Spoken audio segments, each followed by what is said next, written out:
What's AO3? Oh, so you got it. You want to act like you don't know what it is. Okay, I understand, Rick. Do you want to have a debate about why you support Trump? You need to shut the fuck up. That's what then you need to debate that. Rick, you need to change your approach because clearly I haven't shut the fuck up, even though you've told me to do exactly that every day for the last week and a half. You're a feisty fanboy liberal. Oh, wait, I'm a bad boy? I'm a bad fanboy. What, Rick? That sounds flirtatious. Ain't nobody want that shit. No, hell no. Let's go. You call me feisty too. Let's go to get that next guest loaded up into the box, you guys.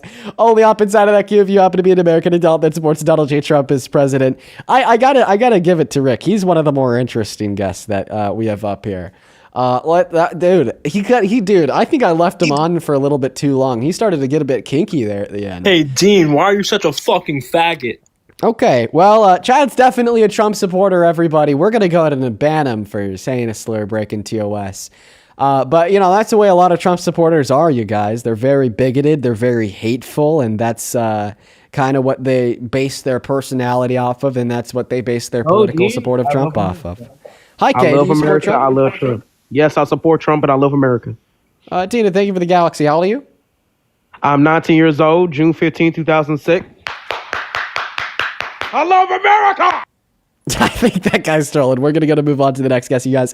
Only up inside of that queue if you happen to be an American adult that supports Trump. Only up inside of that queue if you happen to be an American adult that supports Trump. Make sure that you're double tapping on that phone screen. Sharing out that live over on TikTok. Welcome in, sorry, I didn't mean to join. I love banned. I'm just kidding. I didn't ban you. Let's go and move on to the next guest right now. Only up inside of that queue if you're MAGA. If you want to support me in the stream, guys, you can find my Venmo, my PayPal, and the link tree in my bio on TikTok. Bit message over on YT and the handles, also at the top of the phone screen. It's a great way to support me. You could also ask any question over there, you guys. You could just type in a question. I'll try my best to answer it. Let's go to get that next guest loaded up into the box right now. We got CJ connecting. Everyone.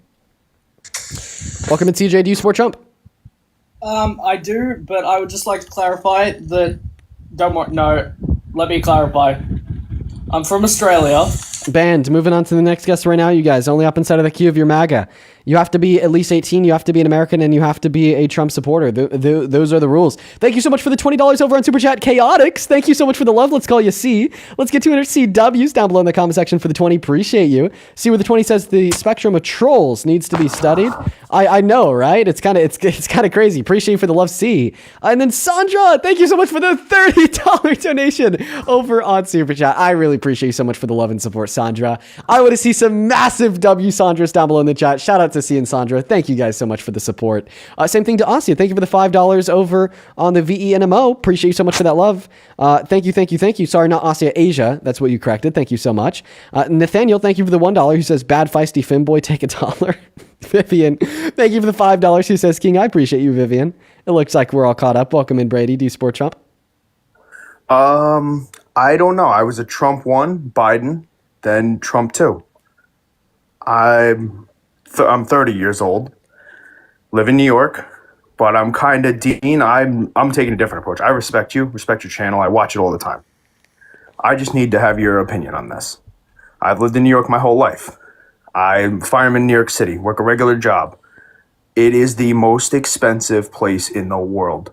Yes. I mean, not in the world. It's just very expensive. Mm-hmm. And I work hard. I don't have any inheritance. Didn't come from money. Just working my way through. And it's hard in a blue state.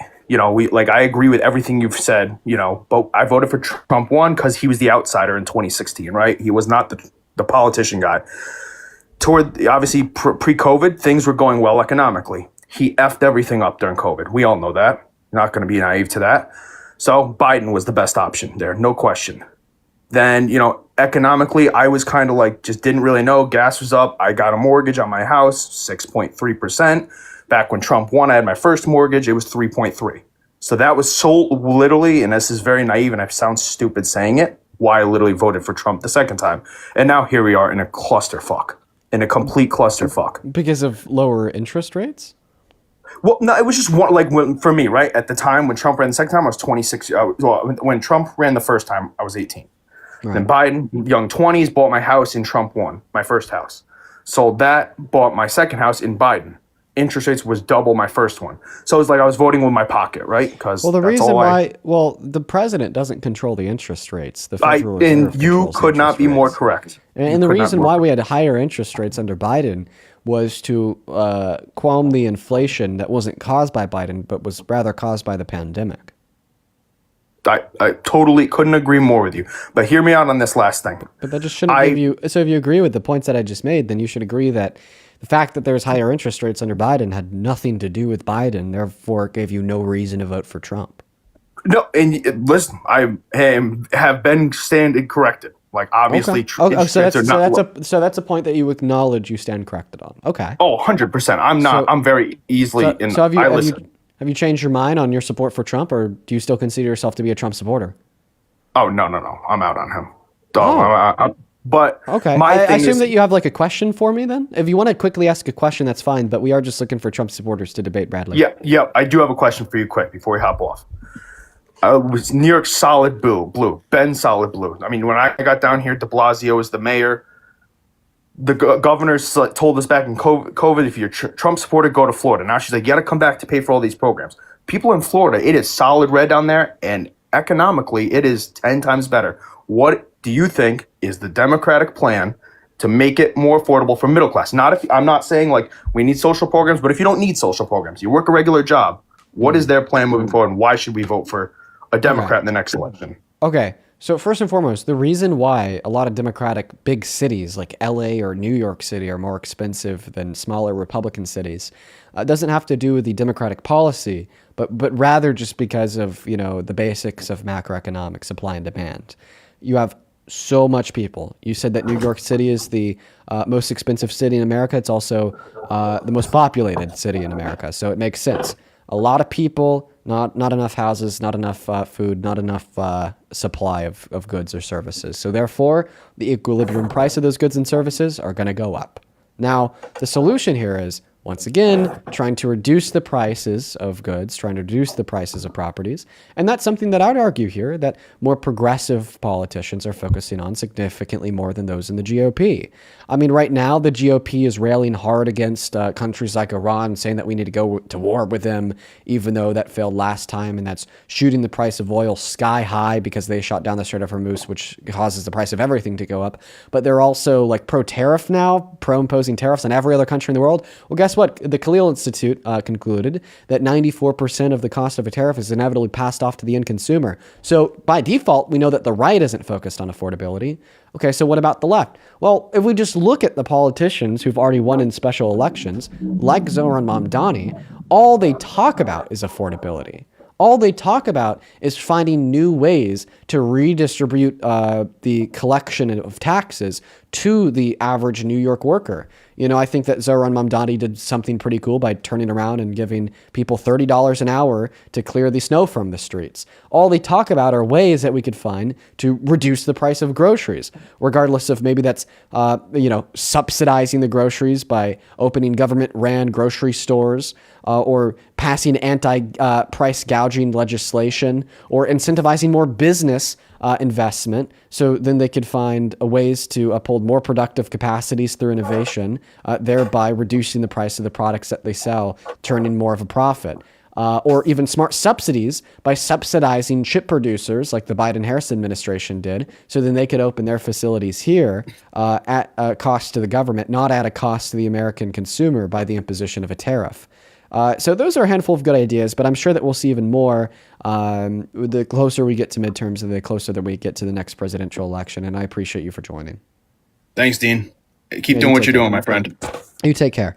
Let's go to move on to the next guest. You guys, please only hop inside of that queue of your Mac if you happen to be one of the 8.3 thousand people watching on TikTok. Appreciate you for being here. Make sure that you're double tapping on that phone screen. Welcome in. Do you support Trump? Yes, and I have a question for you. How old are you? August 16th, 2005. And that makes you how old? 21. No, that would make you 20. Okay, but Moving on to the next guest. Only up inside of their box if you happen to be MAGA. You can't lie about your age. Don't do it. Don't do it, quite frankly. Don't do it. Don't do it. Yo, Anthony, thank you so much for the $10 over at PayPal. Appreciate you, dude. Before I thank you, Anthony, we got something to work with here. Hi, Dean. You're liberal. Dylan. Age, please. Huh? How old are you? 28. Okay. All right. Let's go to move on to the next guest. You guys only hop inside of that queue if you happen to be MAGA. I think that those were the leftists who like secretly think I'm a Trump supporter. It's good to know that the quote unquote leftists who secretly think I'm a Trump supporter are like 14. I think that's a good reminder I need every so often, you know, because I'll just see these Dean hate posts and I'll be racking my brain saying, why do they believe this? But you know, that's a good reminder that minors have TikTok. That's why. Welcome in. Do you support Trump? Hello. No, but I like do. I'm sorry you are banned. We are just trying to get that next guest loaded up into the box right now. Only up inside of that queue if you're an American adult that supports Trump. We're just looking for debates. Please and thank you. Please do follow that rule. Please do follow that rule. Yo, Anthony, once again, thank you for the $10 on PayPal. Anthony says, Rick just wants to shut your purdy mouth. Hey, actual question. Will you talk about the spoiler effect as the midterms approach? We're going to be talking a lot more. Oh my God, it's Eugen. Get out of here. We're going to be talking a lot more about the midterms as they get closer, you guys. In fact, we'll probably start working pretty hard on that as soon as we get back from California. Let's go to get that next guest, Mary, loaded up into the box. Same thing to Coley. Thank you so much for the $10 over on PayPal. Appreciate you so much for the love. Hey, Dina, I just fried Sarah censored on X in a debate. She got so mad that she posted about me in front of 500,000 people. No fucking way, Coley. I know exactly who Sarah is. I'm going to have to check that out when the stream's over. You're epic, bro. Show some massive love to Coley down below. Let's get 100 Coley W. Same thing to you, Brayden. Appreciate you so much for the $5, Brayden. Thank you, thank you, thank you. And then Charlotte, thank you so much for the $15 donation on Venmo. Appreciate you so much. Charlotte with a 15 says, as a debate girl, love watching your lives and all the information that you share. Oh, thank you so much for the love, Charlotte. Show some love to all of our donors down below if you want to support me in the stream. Or if you want to buy my girlfriend a drink for her 21st birthday tomorrow, which is why we're not in the typical studio and rather out here in California. You can find my Venmo, my PayPal, and the link tree in my bio on TikTok. Pin message over on YT and top of the phone screen with a handle. Let's go to get that next guest loaded in here right now. Make sure that you're following our rules. Let's go to get that next guest loaded into the box right now. Hi, do you support Trump? Yep. How old are you? I am 17. Okay, and you are banned because you have to be at least 18 to join. Moving on to the next guest, we have Jared loaded up into the box. Oh my goodness gracious. Hi, do you support Trump? They're not even loaded in yet, are they? Appreciate you for the galaxy. Very, very kind of you. Is there someone connected? Are we looking at porn scores on cars.com? Age? I honestly don't know. Yo, what's up, man? Okay, that's a child's, and we could hear his parents watching TV in the background. Yo, Alex, thank you for the galaxy on TikTok. That's very kind of you. Shout out to you, Alex. Let's try to get that next guest loaded up into the box right now. Trying to find anybody who could join the box and give us a debate, folks. Yo, what's up, man? Hi, do you support Trump? Oh, Dean, you're frozen. I don't think I should be frozen. My connection's... Never mind. You're good. Do you support Trump? Yes, sir. I'm 21, too. Okay, and your bias says God is good? Yes, sir.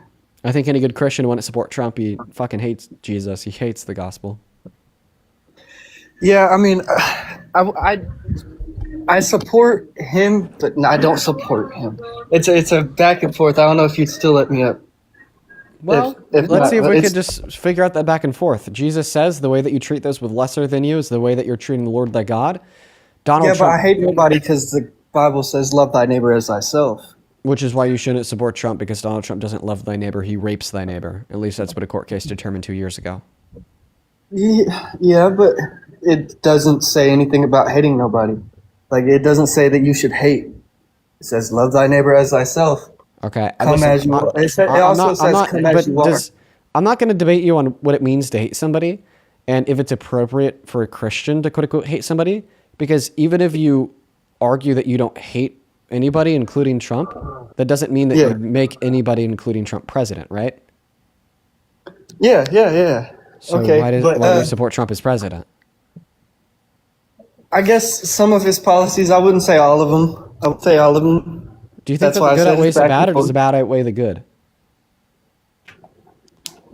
I'd say it's pretty in between, but with the Iran stuff and, you know, all the conflicts he's had, no, not this term at least. I'd say the 2020 term. Okay. Not the 2020. Not this term. So it sounds like you've stopped supporting him. Well, TK, I appreciate you for joining. Let's go to move on to the next guest because it doesn't really sound like he's too big of a Trump supporter. Let's go to get that next guest loaded up into the box right now. Welcome into You Support Trump. Yo, what's up, dude? Hey, what's going on, man? Are you MAGA? No, not MAGA, but, conservative. Okay. Or, well, do you support Trump as president? In certain regards, yeah. If the election were held tomorrow between Trump and Harris, who would you vote for? Ooh. Probably Trump. All right. Why do you support Trump? I'm gonna be honest, I didn't even think I'd get in the queue, so I don't even really have anything that comes to mind.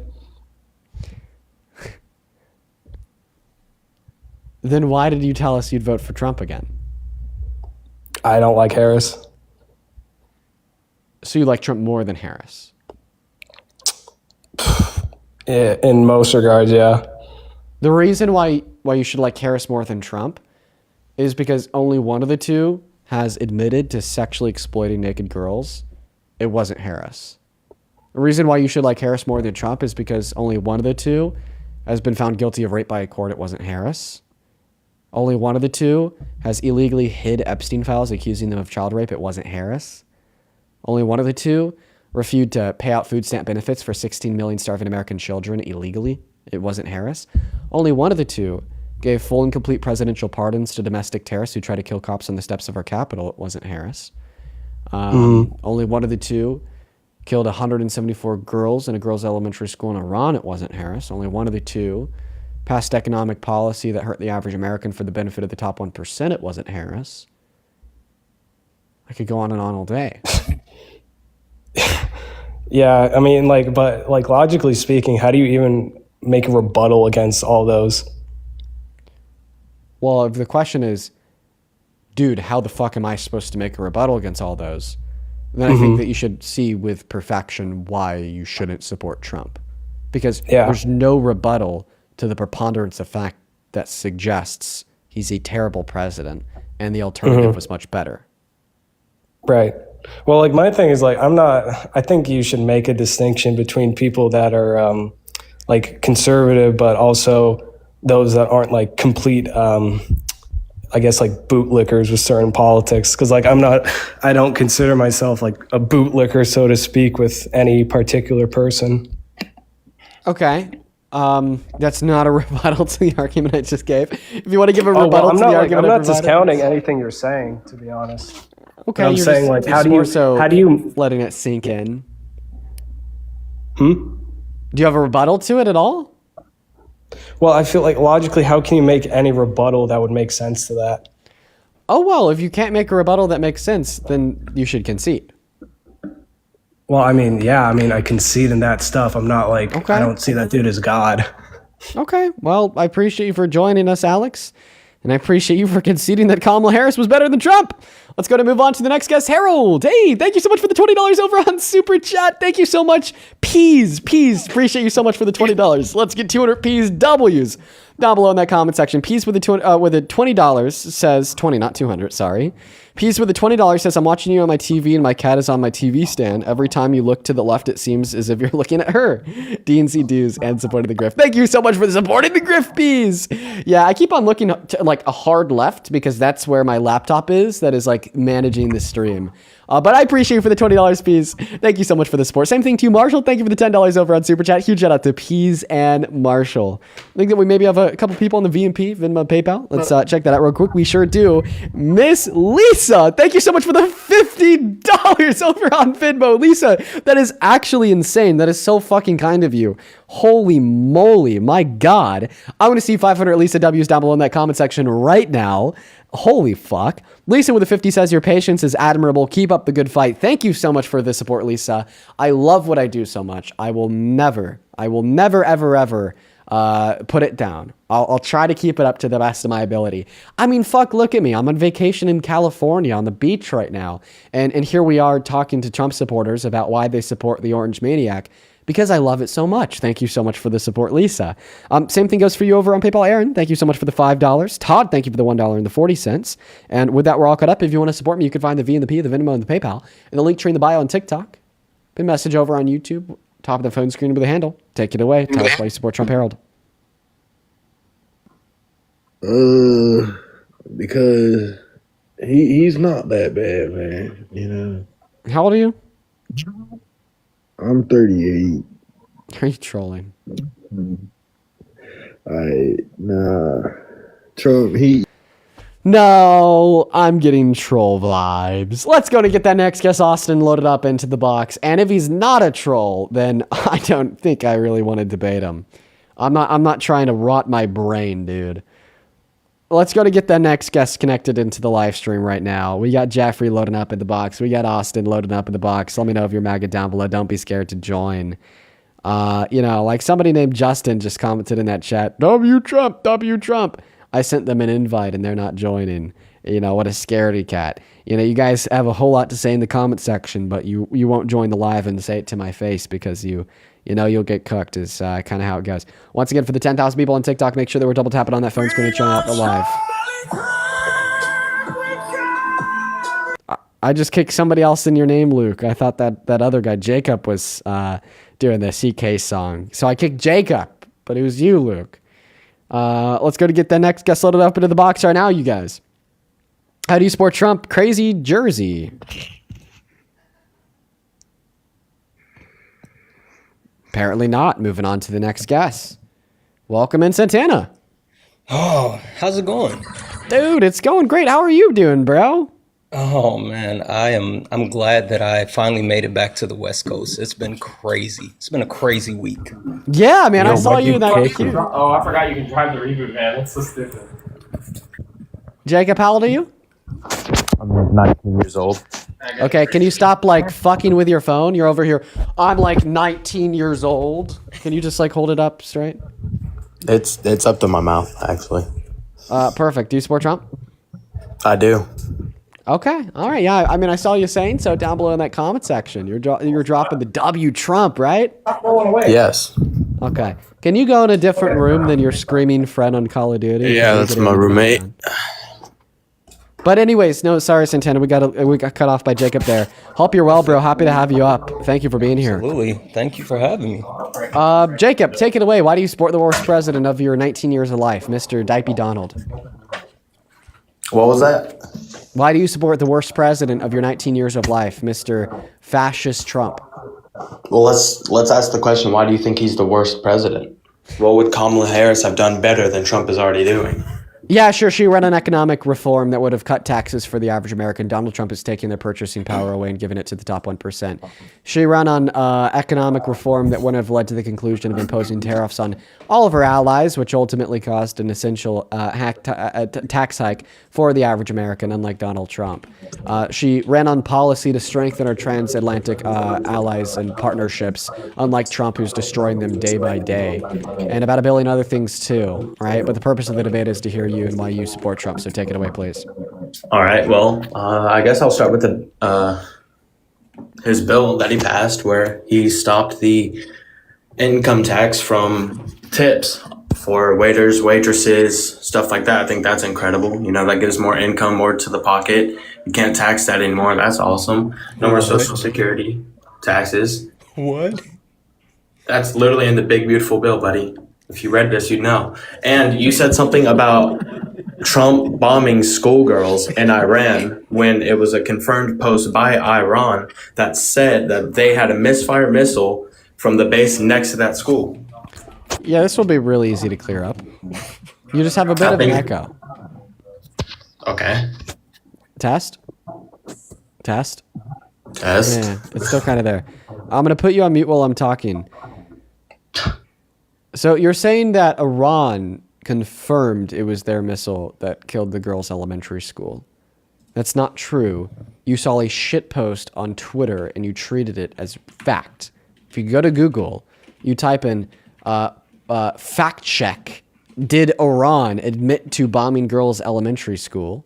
You'll get one from PolitiFact and another from Snopes and another from every major publicist in this country saying, fact check. No, they didn't. That was AI slop. And by the way, the only government that has confirmed that missile was theirs is ours. The military released a report a week ago confirming that the Tomahawk that killed the girls in the girls' elementary school was an American Tomahawk built in Boulder, sent by the U.S. military.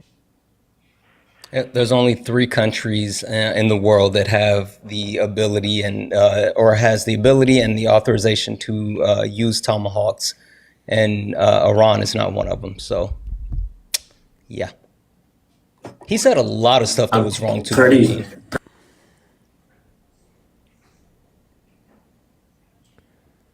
We can't hear you when you leave the app, Jacob. I think he's going to do his Googles. Good for him. Good on him. It wasn't. I'm pretty sure it wasn't a Tomahawk missile. It was confirmed by the military a week ago, dude. About a week. The military, the Navy. No, the United States Department of Defense. All right. Well, I'm a part of the Department of Defense. I don't recognize or remember us at all saying that whatsoever. So, dude. Oh my goodness. I'd actually like. Oh my goodness. U.S. confirms missile was ours. Let's go ahead and type that into Google. Let's hit search. Let's see what it pulls up. I thought we were past this one. I thought we all agreed on this one. Yeah, apparently this guy's not in the loop, so. Oh, okay. He just has to get his new MAGA memo. Perfect. Yes. Go on Google, type in U.S. at fault in strike in school on Iran. You'll get a source from the New York Times confirming the report from the military. New York Times, liberal-based. One moment. The Guardian confirming the report from the military. The BBC confirming the report from the military. ABC, another. NBC confirming the report from the military. Also liberal-based. ABC confirming the report from the military. Time Magazine confirming the report from the military. The Washington Post confirming the report from the military. New York Times confirming the report. The Hill confirming the report. WLIW confirming the report. CBS confirming the report. Fox 23 confirming the report. Truth Out and PolitiFact confirming the report. Reuters confirming the report. Okay, and the reason why you see absolutely every institution of news reporting on this is because, once again, the U.S. military released a report confirming that it was our Tomahawk that hit the girls' elementary school. Like Santana said, we've been past this for a week. This isn't debated anymore because the U.S. confirmed it was ours. Yep. Also, just a great call out, and Dean hit it, but he didn't say that, those sites were reporting it. He said they were confirming the report because our DOD actually put that information out, Jacob. Right.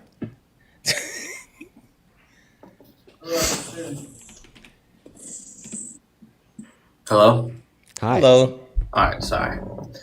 Okay, well, explain to me further. Why do you think Trump's a fascist? Isn't that No. Respond to that. Don't pivot. Respond to Dean went through and gave you all the sources that you wanted. Can you acknowledge these sources that he brought up were extremely liberal based? I didn't hear a single news Sure, but did you hear? Wait. Did you hear the last thing I said? I said Dean didn't say they reported it. He said they confirmed the report. Confirmed, meaning that it came from our DOD and they confirmed that. So, BB. They confirmed that Trump did that. Our military did this when they also cut the video. Jacob, you're not January tracking. 6th saying that Jacob, we're gonna storm the Capitol. We're gonna hurt these people. Jacob, you're not tracking. Literally, our DOD published the information and they confirmed it. It wasn't them breaking the news. They were just confirming the actual report that was put out by our government. Let me look at this real quick. Hold on. Okay. While he's looking at that, I'm going to thank a couple people. Thank you so much for the 28 Canadian dollars over on Super Chat. Thank you so much, Liam. Let's get through it at Liam W's down below in that comp. He left. Let's still get 300 Liam W's down below in that comment section. I appreciate you so much for that love, Liam. Let's show some massive love to Liam down below while we're looking for that next guest. That last guest left, by the way, but Liam with the 28 Canadian dollars says, thank you for all that you do, Dean. It's more important now than ever. I hope you and your girlfriend have a great time tomorrow for her birthday. Thank you so much for the love, Liam. Man, we are already having a great time out here in California, man. And tomorrow, we're just going to do whatever the hell she wants, and we're going to get drunk as fuck. Right. You better believe it. Thank you so much for this support, Liam. Show some love to Liam down below. Seriously, dude, I'm so very grateful for you. Thank you, thank you, thank you. Lane, welcome in. Do you support Trump? No, I don't support Trump. Okay. Banned, quite frankly. We're just looking for American adults that support Donald J. Trump as president to join the stream to have conversation and debate with us. We have a couple more people to thank on Venmo and PayPal. If you want to support me and support the stream, you can find my Venmo and my PayPal in the link tree in my bio on TikTok, but message over on YouTube, and the handle's also at the top of the phone screen here on TikTok as well. We have, just like I said, a couple more people to thank here, but while we're doing that, we're also going to be looking to get that very next guest loaded up into the box. So if that's you, if you're an American adult that supports Trump, go ahead and hop inside of that queue for us. I also just want to quickly call it out, guys, that today's live is going to be cut an hour short, okay? We're only going to be doing 3 hours instead of 4. Welcome, and do you support Trump? I did support Trump, yes. But you don't anymore? I do not, after two things. The Epstein and him saying that we just need to move on, that there needs to be no justice pretty much. And then the comment he just made about people with dyslexia. I have dyslexia, and I'm about to graduate with my bachelor's in criminal justice. So we're all not stupid. Ashley, I'm very grateful that you're no longer a Trump supporter. But I gotta say it. Late is better than never, and I'm happy that you're no longer a Trump supporter. But it seems like the only reason why you stopped supporting Trump is because of how it personally impacted you. You know what I mean? But still yet, Ashley, I am happy that you no longer support Trump, and I applaud you for that. But in the future, try to keep in mind that the same ill-willed comments that he made against people with dyslexia, including yourself, have been comments he's been spouting for years against others. Okay? Even just like a month and a half ago, depicting black people as apes, you know? In the same way people with dyslexia aren't dumb, black people aren't apes, right? So, I mean, that should have been the red line. Empathy is something that I think more people in this country need. But regardless, I'm happy that you're no longer MAGA. Let's go to get that next guest loaded up into the box. Thank you so much, Allie, for the $40 donation over on Venmo. That is craziness, Allie. Thank you so much for that support. Let's get 400 Allie W's. My God. Allie with the $40. That's seriously insane. Allie with the $40 says, hey, Dean, the right seems to embody the identity of Christians, but maybe show how the left actually follows more closely to the teachings of Jesus. Christian nationalists push people against Christianity. Enjoy your vacay, and I love what you do. No, listen, I agree with you 110%. There's nothing that's a larger threat to the Christian church than Christian nationalism, because Christian nationalism destroys Christianity, misrepresents it, and pushes more people away. Show some love to Ali down below in that comment section. Thank you so much for the $40 and the absolute truth, Nuke. Same thing to Damien. Thank you for the $10, who says, watching these Trump supporters justify his actions is truly disgusting. Agreed. Big fan of what you do. I don't know how you stay sane. You're a true patriot. Keep up the good work. Oh, thank you so much, man. Yeah, it kind of took me a while to figure out how to stay sane while doing these lives every day. Sabrina, thank you for the 5. Abigail, thank you for the 1 penny. And with that, looks like we're all caught up over on the Venmo. Appreciate you guys so much for the support. Let's quickly get caught up on PayPal. Thank you so much for the $15, SJ. Yo, let's get 200 SJWs down below. Appreciate you. And it's good to see you. I'm going to disconnect them. SJ with a $15 says, meant to say it yesterday, but keep forgetting happy birthday to your girlfriend. I hope that she enjoys it. Much love to her. Thank you, SJ. Yeah, our birthday's tomorrow, and I'm not going to be on tomorrow because we're going to be busy celebrating it. I'll make sure to pass that message. And dude, like we've done in the past, all the proceeds from the donuts today are going to be spent on the girlfriend.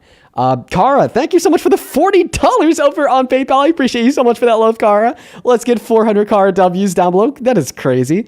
Kara with a 40 says, hey, Dean, whenever you've seen the series of videos posted on Delegate Flower's TikTok, Kelly Flowler, there you go, is a Democrat representing District 96 in the Virginia House of Delegates. They're worth checking out if you haven't. I'll make sure to check them out. Thank you so much for the $40.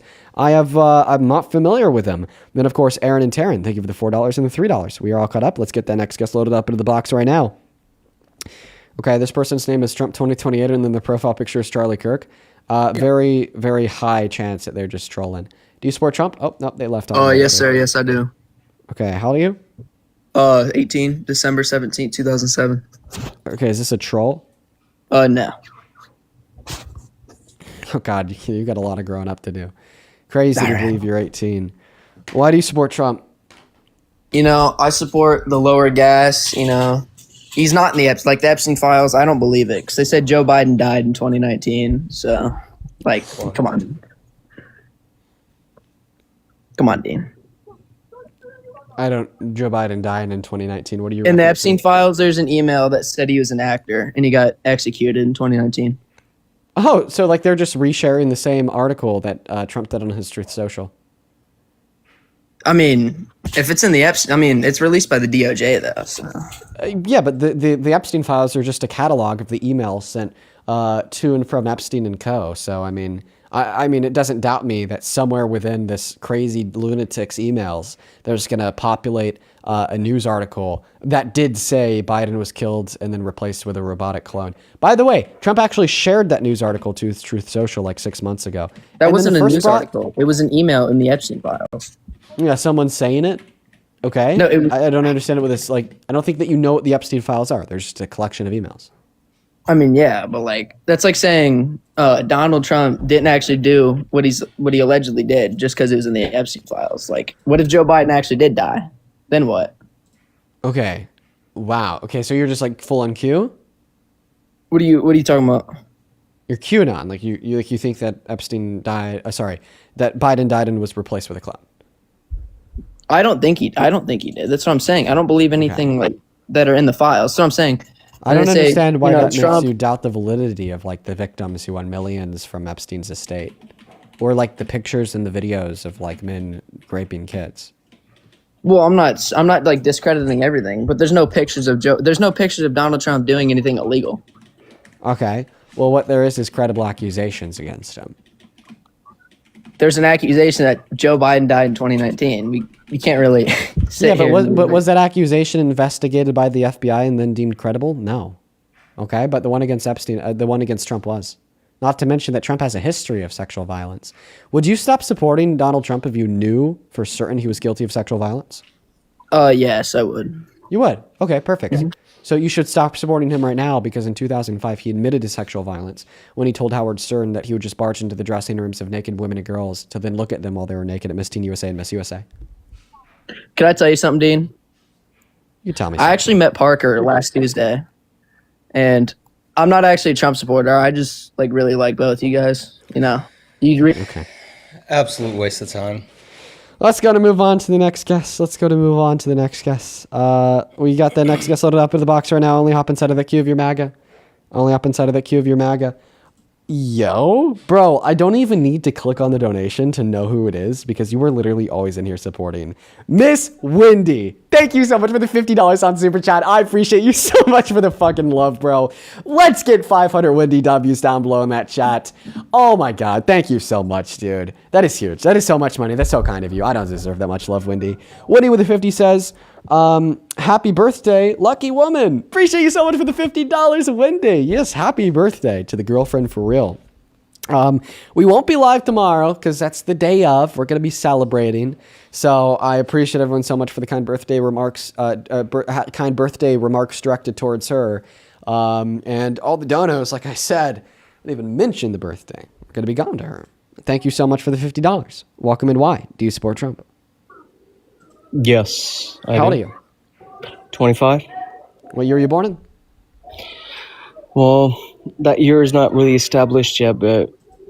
What? Because where I come from, we don't really keep track of, where we're born. So... Where do you Does come that make from? sense? I originally come from Persia. Okay. So we don't really know our date of births. Mm. But we're around 20. I'm around 25. That actually makes sense. I know in a lot of areas throughout the world, like, for example, Ethiopia uses like a different calendar, so they're on a different year. And certain countries don't necessarily keep that. Even here in the U.S. with Black people, like my grandmother didn't know her exact year that she was born as well. So actually that makes sense. So yeah, I mean, very glad you guys know a little bit.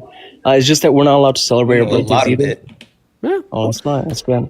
That's interesting. I think that there are social constructs around the world that create culture, and they're always so interesting to learn about. So thank you for sharing a little bit of your culture with us. That's very interesting to learn about.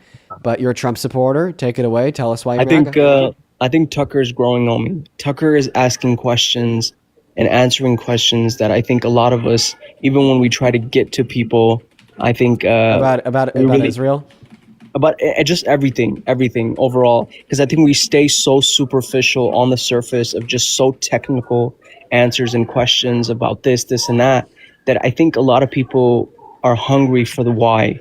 And I think Tucker is asking some really. But Tucker isn't Trump. Tucker isn't, but I think he's really growing on me and kind of giving me a perspective on what a lot of people that couldn't give me a perspective on exactly. But we're not here to talk about Tucker Carlson. We're here to talk about Trump. Why do you support Trump? I am. I think that I do, but I'm on the verge of like losing it, on like the whole supporting thing. So I'm in a very I think I would say a very unique position. And I'm trying to do my research and figure things out. But I think it's a very deep question. Okay, but let's just try to like isolate the reasons why you still support Trump. Can you share them with us? I think they were very superficial. I think it goes back to what I was talking about. I think it's because of the policies and this and that, and like what he wanted to do and all the lies. Just what he wanted to do and put America first and put the people first and stop focusing on the outside, which a lot of them were lies, I think. Okay, but if a lot of them were lies, why do you still consider yourself a Trump supporter? That's where I think, like I mentioned, I think I'm in a very specific a very unique situation right now where I feel like I'm losing that. Okay, but like, why haven't you lost it? Like what, like, I guess my question is, why are you saying that you're losing it and you haven't lost it all? Because I think I don't know. I just I'm in a unique position. That's all. Okay. Well, I appreciate you for coming up. I'd recommend just listening to the stream. I don't know if there's anything I don't know if there's anything that I could say to help change your mind, because I don't think there's anything you could say to explain your mind, just because of the position that you're in. So maybe just tuning into the live stream will help you kind of work through that. What is likely to be cognitive dissonance. Welcome in. Oh, they left. Let's go to get that next guest loaded up into the box right now, guys. Only hop inside of that queue of your MAGA. Only up inside of that queue of your MAGA. Also, Augustine, thank you so much for the $5. You are amazing, and I'm happy that I could be a voice for people like you and people like us. Let's go to get that next guest in here. Yo, Anna Sophia, thank you so much for the $20 on Venmo. Let's get to it. Anna Sophia W's in that chat. Anna Sophia with the 20 says, welcome to Cali. I hope that you two have the best time. Happy birthday to her again. Oh, thank you so much for the love, Anna Sophia. I really appreciate you so much for the kindness. As well as Vivian. Thank you so much for the $50 donation on Venmo. Jesus Christ, you guys. Oh my goodness. Vivian with a $50 says, my son's 13th birthday is tomorrow. Happy birthday to fellow Aries. Yo, happy early birthday to your son. I'll be thinking about your son tomorrow. You do.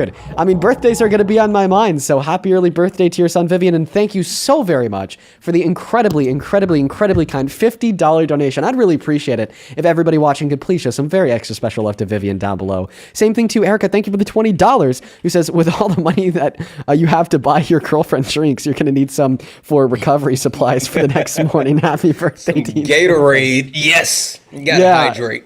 Yeah, I'm going to need some Gatorade and electrolytes. You know, the trick is to really hydrate before you go to bed, okay? For those out there that experience nasty hangovers, next time you drink, for every shot of alcohol that you drink, have 2 cups of water.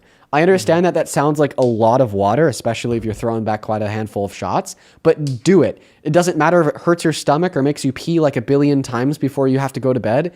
Do it, do it, do it. Thank you so much for the $20. You know what else helps with electrolytes? What's that? Pickle juice. Very. Might not like it, but pickle juice, yes. Yeah, I haven't heard that one. Pickle juice. I'll have to try that. A couple more here. Jalen, thank you so much for the $10 over on Venmo. Says happy birthday to the girlfriend. I about said happy girlfriend to the birthday. Thank you for the $10, Jalen, and thank you for the birthday wishes to my lovely lady. my beautiful girlfriend. Marcus, thank you for the $5. Then Joseph, thank you so much for the $15. Who says, glad I died in 2025 and was replaced with a robotic clone that enjoys facts from Dean and Santana and Parker too. Thank you for the $15, Joseph. And thank you for enjoying the streams. Thank you so much, Brittany, for the $20 as well. He says, you're my favorite show. Thank you for what you do. Well, thank you for supporting me and supporting the show. And I hope that you enjoyed tonight's stream. Brittany, let's get 200 Brittany W's. Then Heather, thank you for the $5 as well. Then Billy, thank you so much for the $40. And Laura, thank you so much for the $100. What is going on tonight? What the fuck? You guys are being so incredibly kind. My God. Like I said, thank you so much, Billy, for the 40 and Laura with a 100. Laura with a $100 donation says, thank you, Dean. Well, Laura, thank you from the bottom of my heart. I'm so grateful for your kindness and your generosity. I don't deserve that much money. That is a shit ton of money, dude. Thank you so much for supporting me and what we do here. Infinite Laura W's down below. Like, seriously, that's nuts. And then Billy with a $40 says, hey, Dean, I see a concerning mindset with these Trump supporters. They try to defend the taxes for the rich because they're deluded themselves, that they'll be in that top 1% one day. Well, Billy, I think it's even more than that. I think it's more than just them being convinced that they'll be in that top 1% one day, therefore they have to cut the taxes for the top 1% now. And it's more so that they don't care if they're not in that top 1% because their savior, their Lord, their God is a part of that top 1%. They'll do anything and everything to defend Trump to make his life easier, even leading to many of the guests coming up here saying that it's not wrong when he rapes E. Jean Carroll or they don't care about him sexually exploiting women and girls. Might that also include advocating for policy that he says will benefit him, like tax cuts for the top 1%? Thank you so much, Billy. With that, we're all caught up over on Venmo. Welcome in America First. Do you support Trump? Yes, sir, I do. Perfect. Like I said, we are all caught up on Venmo. I'm just going to quickly catch up on PayPal. Thank you, dude. Nia, thank you so much for the $100 donation on PayPal. Thank you so much, Nia. Oh my God. Nia didn't leave a message attached to the love. Just Nia, know that I fucking love you, dude. That is craziness. Crazy work. So incredibly kind of you. I'm going to tell you the same thing I told to Lauren. That is beyond kind. And I'm so grateful for your love and support. Show some love to Nia. That is NIA down below in that comment section for the $100 donation. Let's get 1,000 Nia W's down below. Take it away. Tell us why you support Trump. Because I'm against people who is against ICE. Okay. Do you feel like it's fair for somebody to be against government agencies that uphold reckless disregard for law and human dignity? My bad. Repeat that one more time. Sorry. Is it fair for people to uphold, to not like government agencies that uphold reckless disregard for the law and human life?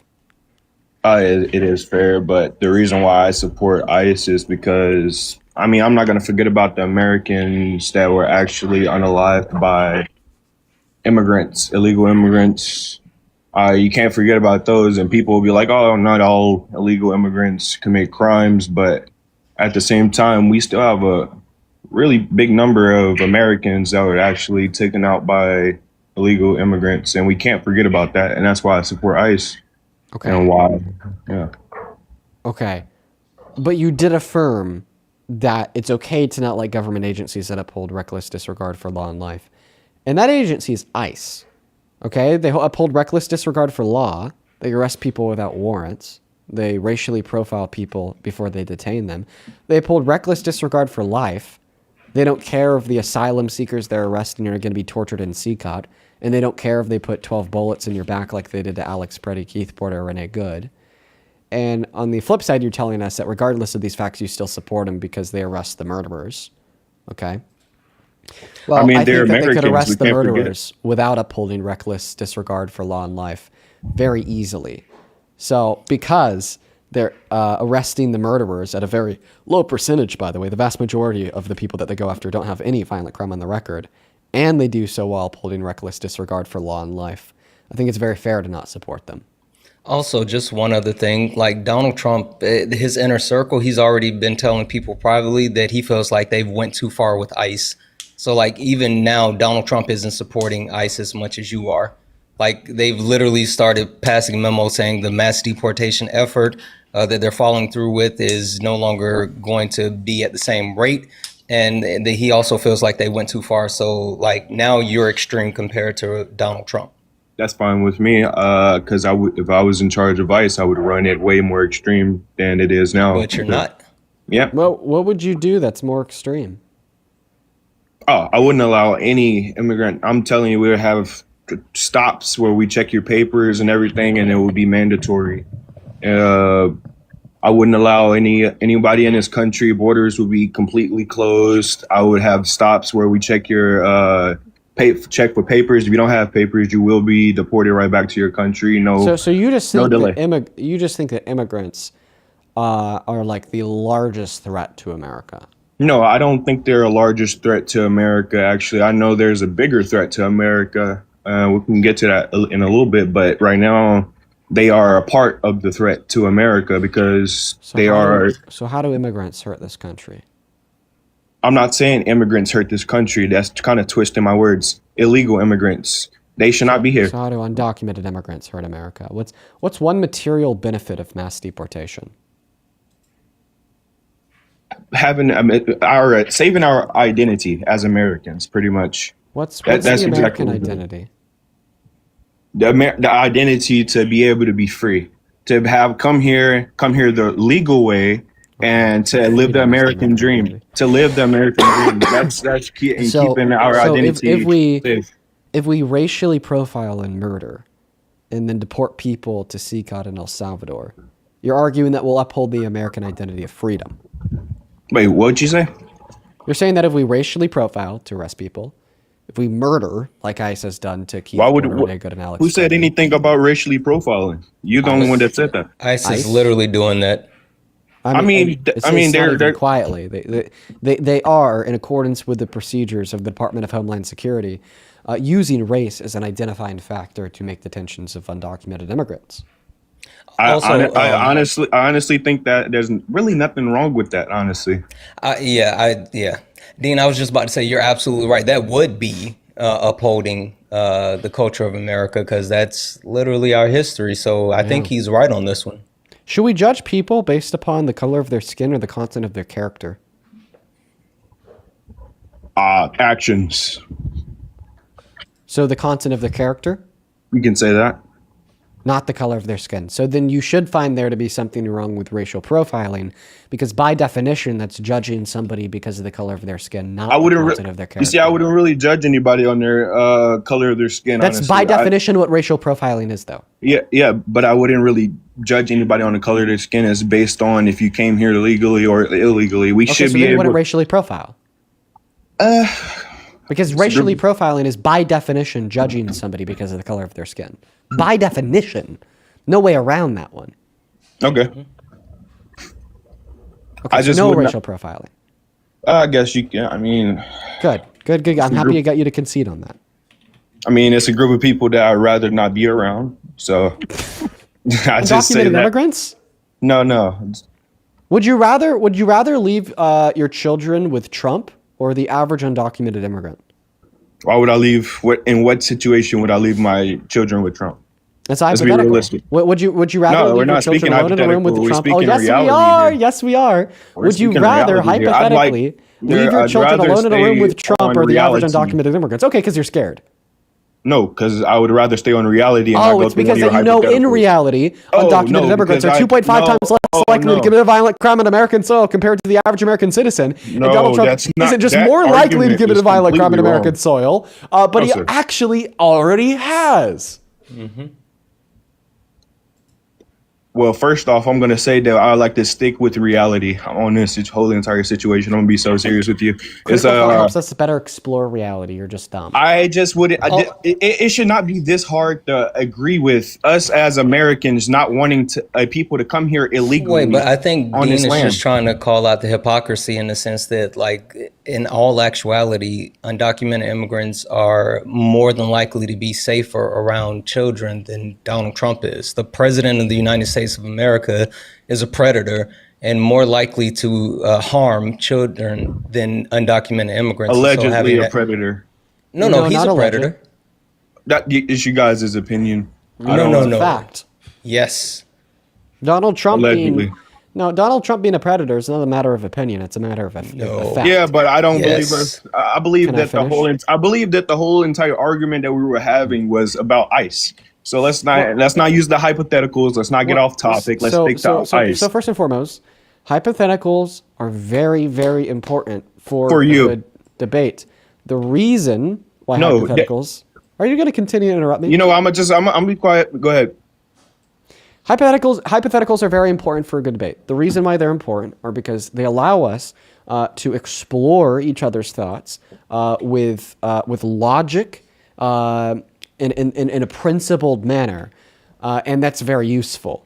You know, like for instance, you suggested that you don't like to be around undocumented immigrants. Okay. No, Well, if you I know, didn't say that. you said that you didn't like to be around them. I Were they just, not who I you were just don't. referring to? I said a specific group of people. What's that specific group of people? Let's stay on topic. No, what's that specific group of people? I corrected myself. I What's said what's that specific group of people? No, because you're gonna kick me if I do say it. You know, No, I'd rather say stay it. on topic. Say it.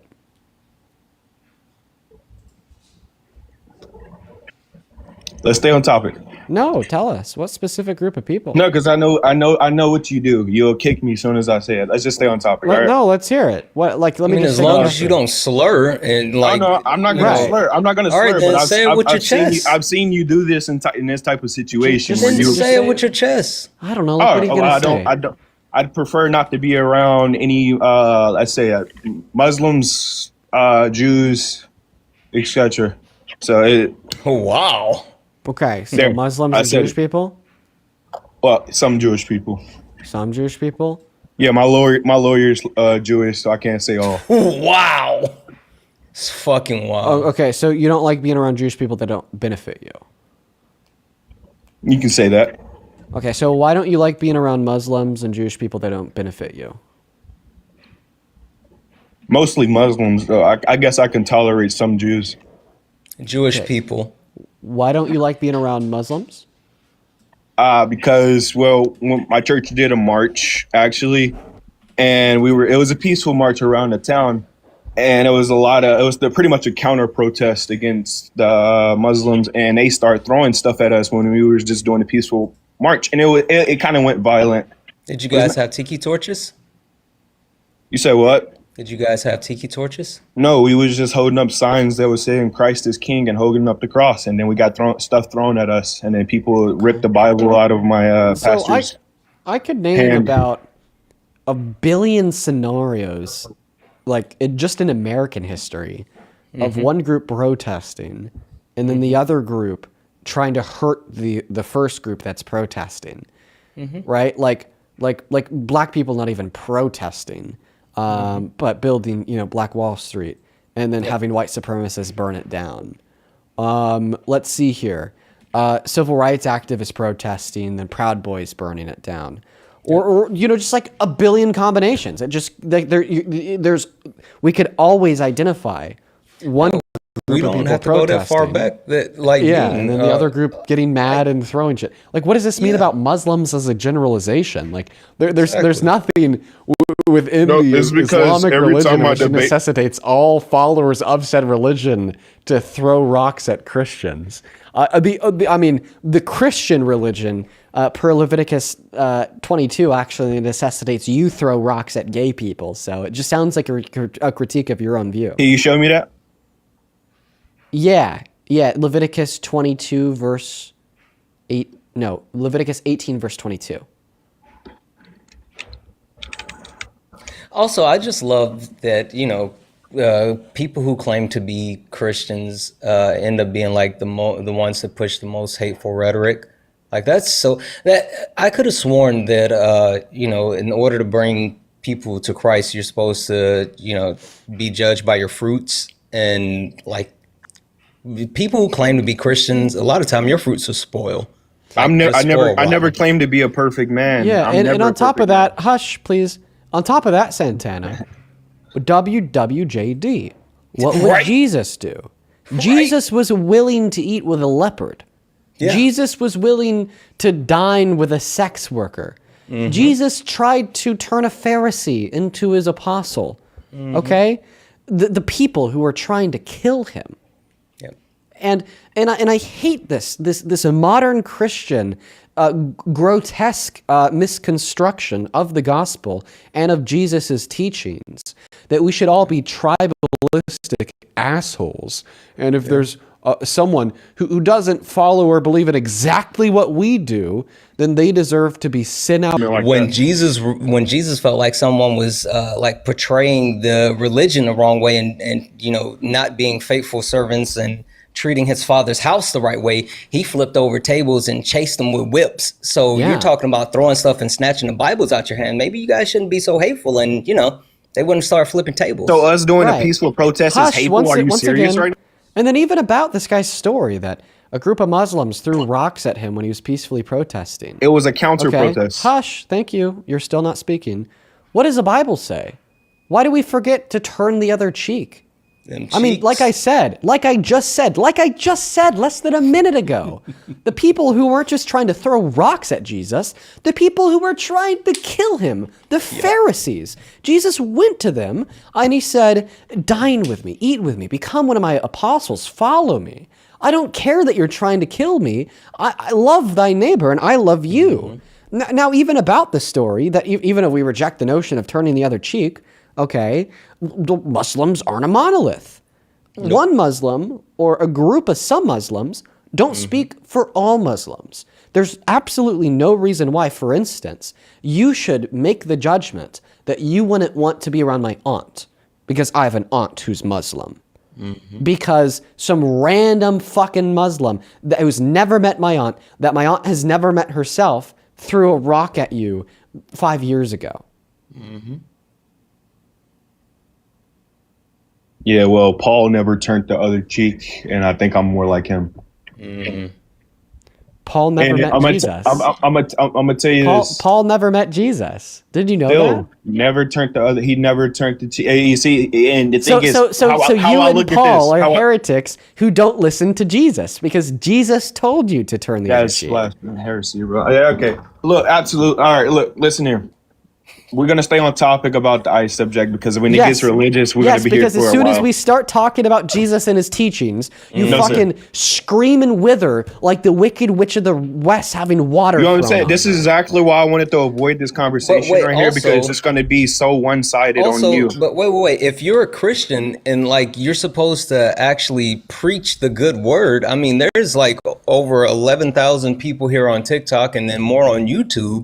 Like this would be your perfect opportunity to convert as many people as possible through your good works and your good acts. I'm not. I am not a perfect man, so I don't have no right to do that. That's what you got to understand. At least you know it. At least you know it, bud. Yeah, I know I'm not a perfect man. I'm going to thank a couple people real quick. One moment. Maya, thank you so much for the $50 over on Super Chat. I appreciate you so much for that love, Maya. Maya, that is very, very kind of you.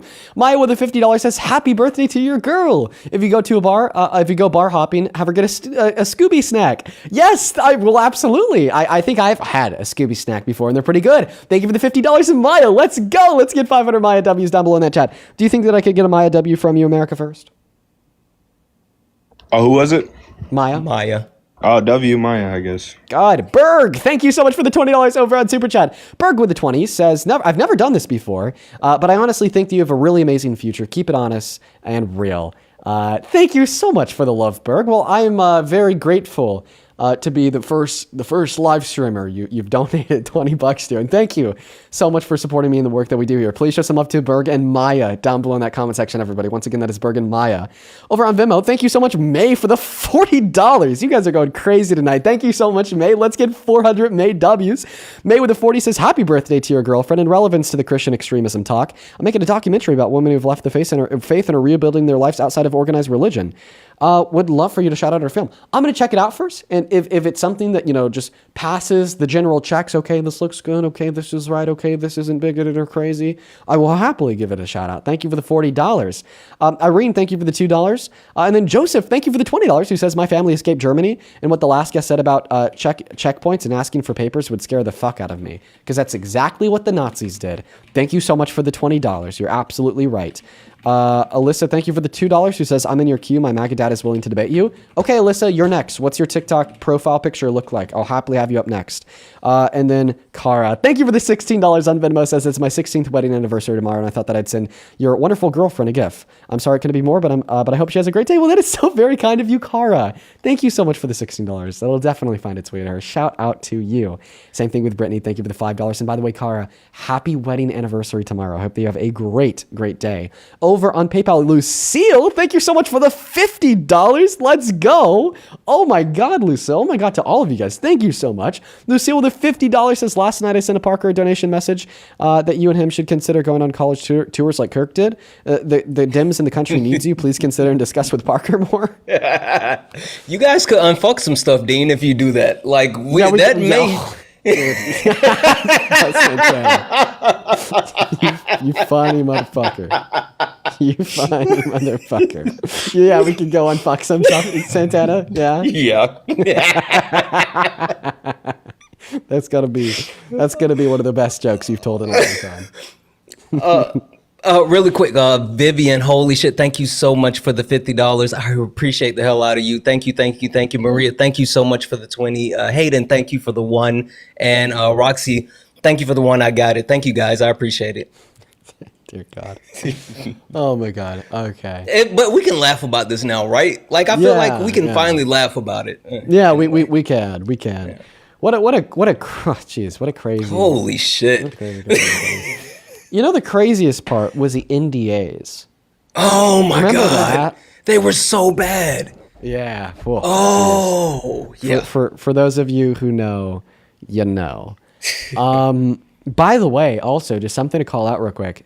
If you're watching on YouTube, you won't know what the hell I'm talking about. But if you're watching on TikTok, you will.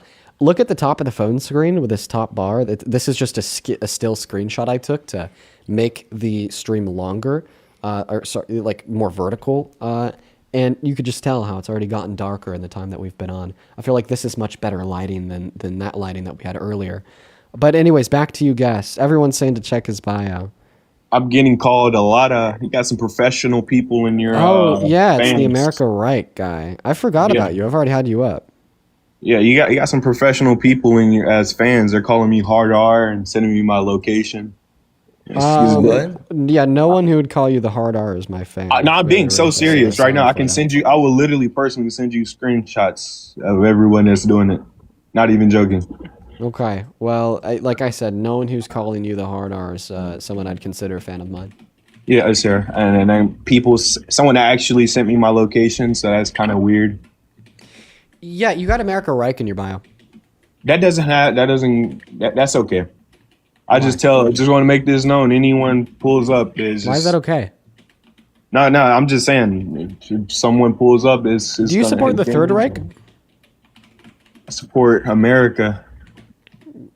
Sorry, but do you support the Nazi Reich? No, sir. I'm all about America, right? So you unequivocally condemn Hitler? Yeah, sure. Unequivocally. There's nothing redeeming about Hitler whatsoever, right? It goes deeper than what you think it is. Every time I try to explain myself to you, you sit there and twist my words. It's so simple. I can explain it to you. It's even simpler to say, I condemn Hitler, fuck him, fuck his tiny mustache and that hat that he sometimes wore. No, I said, so there's nothing redeeming about Hitler whatsoever, and you said it goes deeper than you think it does. What does that mean? Oh, you want to go there again so you can just kick me and not let me What does that mean? Why does it? You see how you're avoiding the debate so bad? You do this every time I get on here to try to debate you. You sit there and you try to twist my words. Listen, you got last time you literally couldn't answer my question, and I got you to agree with two things, and you kicked me because I had that in my bio. Okay, let's just see because I had that in my bio. What question could I not? Bro, that was so long ago. What's that the was question like I couldn't answer? That was a couple weeks ago. What's the question I couldn't answer? No, it was a couple weeks ago. I couldn't remember. I'm not asking you how long ago it was. I'm asking you. No, I'm saying that of course, I wouldn't be able to tell you right off my head, but I remember the debate with you because I had a buddy in here with mine. Yeah, so go ahead and answer the question. Yeah, I couldn't. What do you mean I can't that think of it runs deeper than that? What does that mean? Keep in mind that this was a response to history. me saying, it's history, man. But this wasn't. You said this in response to me saying that you unequivocally condemn everything that Hitler's done. There's no redeeming qualities of him. Oh, no, whatsoever. that's not what I meant right there. I just said So that what it's do you mean deeper by than that? what you think it is. It's deeper So what's deeper? because you think all of this is like I say means empire, means America as an empire, you know? Okay, but I don't think that the historical Reichs are ones in which we would want to emulate, right? I mean, some people know. But do you want to emulate the other Reichs? Oh yeah. So you want to emulate Nazi Germany? Did you know black people and Muslims actually fought for Nazi Germany? So you do want to emulate Nazi Germany? Thanks to my grandpa. So your grandpa was a Nazi? Your grandpa was a Nazi? Prisoner. He became a prisoner. And then later let go. So what about Nazi Germany do you want to emulate? Nothing, actually. You just told us that you did. You just said, oh, fuck. I mean, unless you really want to go that far as get the Jews out of the country, I guess you can say. Holy fuck. Oh, get all because they run our Jews out of the government. country. They run our government, man. I think You know the what's only thing, wild? I think the only thing that the Jewish people run is every single thought that you have every single day, because you are a sad, decrepit. Oh yeah, Nazi. here you go with the insults. Oh wow, you called me a Nazi. No. Oh wow, I call people Nazis that say they want to emulate Nazi Germany. I do. You know what's really sad though is like the fact that you're a black man and you're pushing this narrative, right? I mean, not only was like the Nazis openly racist and hated black people as well, but like I'll never understand, and this isn't just for like, you know, black people who do this, but like I have a problem with like Jewish people that actually have an issue or that support what's happening in Gaza. Like for people that have been historically oppressed and harmed and literally murdered, for them to turn around and look to inflict that same type of pain, harm, and hurt onto others, like that doesn't make any sense. And for you to be a black man sitting up here parroting like that, oh, well, maybe the Nazis did something okay, or maybe they did something good. Oh, you kicked him. Fuck that guy. Sorry. No, yeah, man, I got him out. I mean, he's a Nazi. It's like, dude, fucking Nazi. And then he got mad you called him a Nazi. I know. He was like surprised that I called him a Nazi. Like, how after he dare said, you? We should fucking emulate Nazi Germany. Yeah. Like, well, how dare you, Dean? You called me what I said I am. Chad, unmute that mic, please. How dare you, Dean? Hey, how's it going? Why'd you call me? You called me a Nazi. Yeah, bro, you said, dude. Oh my god. Just because I have a tiny mustache and fuck out of here. Chad, do you support Trump? You guys hear me? Hey, yeah, I do. How old are you? That last guy was crazy though. I'm not like that guy, but yeah, I do. I'm 31. Have you been up here before? No. Okay, sounds good. Francisco, thank you so much for the $10 on Venmo. It says, check this guy's bio, please. It's actually the donation that I saw that I did. No, not you. Zara, thank you for the $10 as well, who says, love you, Dean. Thank you for all that you do. Your perspective is shining a light against all the ignorance and hatred currently infecting our world. Oh, thank you so much for the $10 and the very kind message. And then Matthew, thank you so much for the $10 as well. I just read your message to myself, man, and I'm going to keep it to myself. Just know that I'm very grateful that you find some positivity in what we do. And Matthew, huge shout out to you. And with that, we are all caught up. Guys, if you want to support me, support the stream, or buy my girlfriend a drink tomorrow for her 21st birthday, you can find my Venmo, PayPal, link tree in the bio, and TikTok, pin message on YT in the handles. Right up there in the top of the phone screen. Go ahead and take it away. Chad, tell us why you support Trump. How's it going? Hey, I hope you guys have a good morning, afternoon. Anyways, right now I'm in the parking lot, by the way. I'm not driving. I'm in the parking lot, staying still. But I voted Trump because I'm pretty much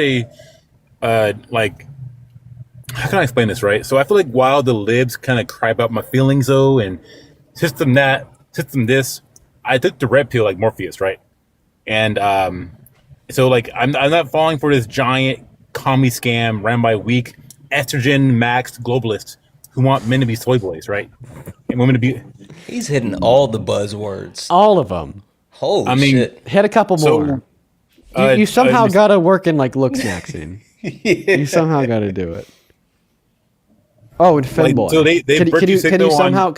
Oh, there you go. Virtue signal. Could you get Femboy in there X too? about climate while flying private to climate summits, right? Yep. Don't forget DEI. Oh, Femboy, DEI, Virtue Signal, and Snowflake. I bet under your natural blonde hair, you have blue hair, Dean. And Oh, you two, fuck. I wasn't even thinking about... God, honestly, Holy this is shit. impressive. Yeah, I'm not it going to lie. is. This is... I'm not Holy even joking. fuck. This is impressive. Santana, you two, under that hat, I'm sure you have blue hair as well. I'm actually, I'm not bald right now, but yeah. It's okay. I consider blue hair, but I didn't want blue hair. Mine's black, brunette-ish, but blue hair's kind of cool. But anyways, so yeah, what's the argument, bro? Dude, Chad, I don't even know where to start. You gagged me, Chad. You've defeated me. I don't even know what to say. Where do we start? The first thing was about the weak soy boys before the virtue signaling climate blue. I don't even know, Chad. What a mess.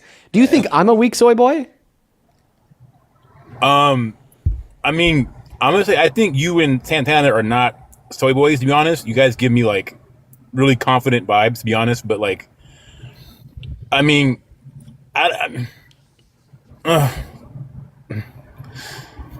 look, I love you both. I love you, Dean. I love you, Santana. Hope you have a good day. Fuck Trump. He's trolling. Chad, that was a pretty good troll. I'm not gonna lie. I don't even know. I thought he was like the way he was getting all of them off. I was like, okay, like he's leaning into it. Yeah, the way that he got all of them off, I was like, this guy definitely is like exaggerating, but he has to actually be a Trump supporter to be able to think of all this on the spot. Like, I'll give it to him. If you put me on the spot and you ask me just to repeat all of the one-liners for MAGA, I don't think I could have done it as well as he did. That was excellent. Yeah, honestly impressive. Let's get that next guest loaded up into the box, guys. Only up inside of that queue of your MAGA. Only up inside of that queue of your MAGA. We have a couple people to thank. I'm so grateful for you guys. Thank you so much for all the love and support, y'all. Before we get around to that, Blazin, do you support Trump? I do. How old are you? 18. What year were you born in? April 25th, 2007. Oh my God! We just got another life visibility restriction. Bruh. Oh my God. That's no good. No fucking bueno, dude. No fucking bueno. Do you have to restart, or do I give you my argument? We'll go without a restart for like 10-15 minutes to see if the appeal gets approved. I'm going to thank a couple people real quick. Victoria, thank you so much for the $25 donation on Venmo. Thank you so much for that support and love, Victoria. Show some love to Victoria down below in that chat, you guys. Victoria with the 75 says, have a great birthday celebration and a good week in California. Thank you, Victoria. That is very kind of you. Show some love to Victoria down below in that chat, y'all. Thank you so much for the 25. Same thing to you, Becca. Thank you for the $10 who says, Dean, this hairstyle today is 10 out of 10. No notes. Happy almost birthday to your girlfriend. Thank you so much, Becca. It's because of the humidity out here in California. I did my hair the same way I always do, but it's just a little bit more fluffy because of the humidity. B, thank you for the $5 as well, saying Nazi jump scare. And then Marina, thank you so much for the $15 donation over on PayPal, who says, hey, Dean, I've literally been watching your content every day for 1 month straight. Thank you for everything that you do. You've inspired me to speak up about politics on my account, and I hope you know what an impact you make. Shout out to your girlfriend and shout me out as well.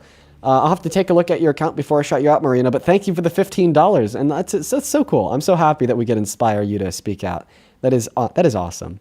Laura T, thank you for the $10 over on Super Chat, who says the black delegation does not support that last caller. I'd also like to quickly thank you. Thank you so much for the $10 Zumba class, who says calling yourself a Christian but spreading hate makes you a fake Christian. A true Christian spreads love and acceptance of people who are different from each other. Could not have said it better myself, Zumba, and the thing is that used to be common sense. Why do you support Trump? All right. I support Trump mainly on his, because he leans towards my views on social issues, such as abortion, such as, he's more favorable to my views, right? So, like, if the elections were held tomorrow, I'd vote for Trump over Kamala. Okay. Yeah, abortion. He's also he's more in favor for less immigration. So there's two things we could talk about. You can choose whichever one. There's literally no argument for less immigration. Immigration is quantifiably a good thing, but you said the first thing was abortion. Do you think that victims of rape should have legal access to abortion? I don't think two wrongs make a right.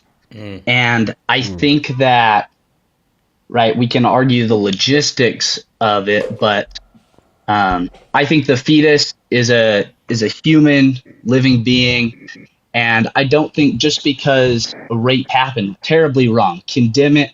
Actually, I think rapist. I think we should just kill him. Death penalty of the rapist. Well, But, then you want to support Trump as president. A court determined he was a rapist. I digress. Let's stick on abortion, but a court did determine right. Trump raped someone. We could talk about that, but why am I digressing? Stop in your tracks. You said that we should kill rapists. A court determined Trump raped somebody. Respond. all right. So the court found that E. Jean Carroll, right? So they marked for sexual abuse. So a civil court found that Trump sexually abused E. Jean Carroll. So when we say rape, what exactly are you saying by that? Perfect. This will be really easy to explain. Can you give us your definition of the word rape, please? Yeah. Okay. Yeah. My definition of rape would just be unwanted, unconsensual assault on a person through sexual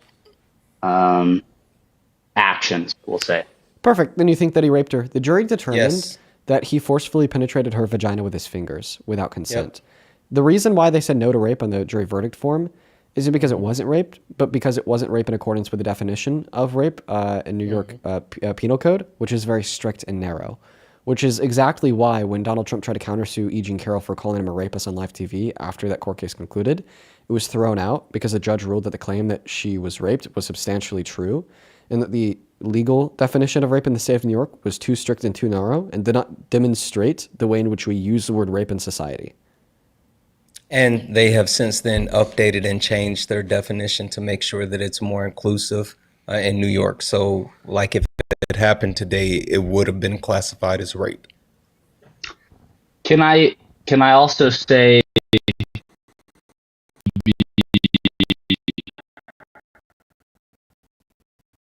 a more conclusive Also, now you're walking back your stance. I'm not walking back my So stance. not a Trump rapist. Like all the rest of them. I'm expanding my original statement, right? Because that was a side comment I made. Can we just agree that the jury found him guilty of rape? Yeah, I can agree the jury found him guilty of rape. Okay. I mean, like, that's just a fact. What is there not to agree with that the jury found him guilty? I mean, so the jury found him guilty of rape. You think rapists deserve to die, but you think Donald Trump deserves to be president. But the thing is about rapists dying, right? You can't get that wrong. Like you can't kill someone who's. Do you think we got it wrong? Is about innocent Trump? and found guilty, right? Do you think that we got it wrong about Trump? Is Trump innocent? I think that the waters are murky enough where definitely, if repercussions were involved, death is definitely not the repercussion. What's murky about the water? I was just about to say, what based on what? Like, what actual information do you have that makes it quote unquote murky? Yeah. Yeah. Okay. So when we look at the case, first of all, just the fact that it happened so long after makes it murky, right? You'd agree with that? No, not It's harder to prove a crime. It's harder to prove something years afterwards. That's true. It is right? harder to prove rape if you report it 23 years after the fact compared to the day after the fact. That doesn't mean that it's murky. Okay? Just because it's harder doesn't mean that therefore it's necessarily murky. I would argue that, beyond a reasonable shadow of a doubt that Donald Trump did it, that Donald Trump is guilty, not only because of the direct evidence submitted to the case, like the DNA, the DNA on the dress that she said was his. Donald Trump then refused to submit his own DNA to be tested against it. The therapist notes from the 90s where she did indicate that she was raped by Trump, or the consistency between those notes, her testimony, and the testimony of three others. But also the testimony of three others. One moment.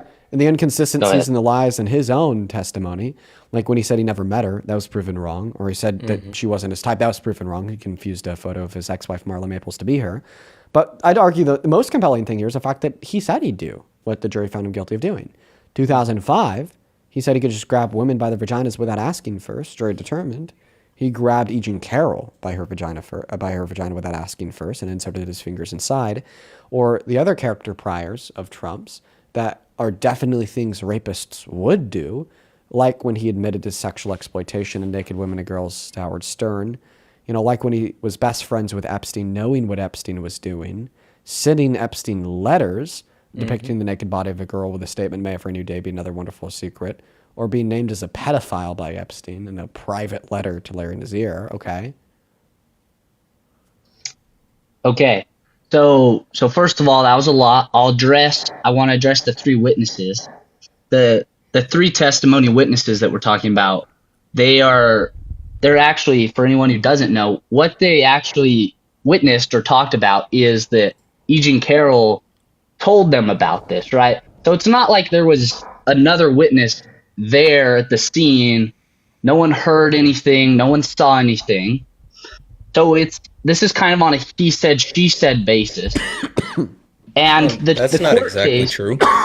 Because what they're saying is that her story, the actual story that she told them at that time corroborates the story that she's telling now, meaning that the story hasn't changed since they were originally told after it happened versus where they were when the case was being tried. So it's not like she told them about it later. She actually told them after it happened, and like they kept that private. Right, but I can tell you something. I could tell you the sky is blue, and here in 5 years, you could account for me saying the sky's red. I could tell you the sky is red today, and in 5 years from now, I could say the same thing, and you could say I said that. That doesn't necessarily make it true. Well, here's the issue. Not only would you have to get Santana and 3 others to testify to the fact that you said that, but if you were E. Jean Carroll, you also had to get Donald Trump to refuse to supply his DNA to the court after you claimed you had a dress with his DNA in it that proved he raped you. You'd also have to get Donald Trump to lie about never meeting you. You'd have to get Donald Trump to lie about you not being his type. You'd have to get 3 other women to also claim that Donald Trump raped them.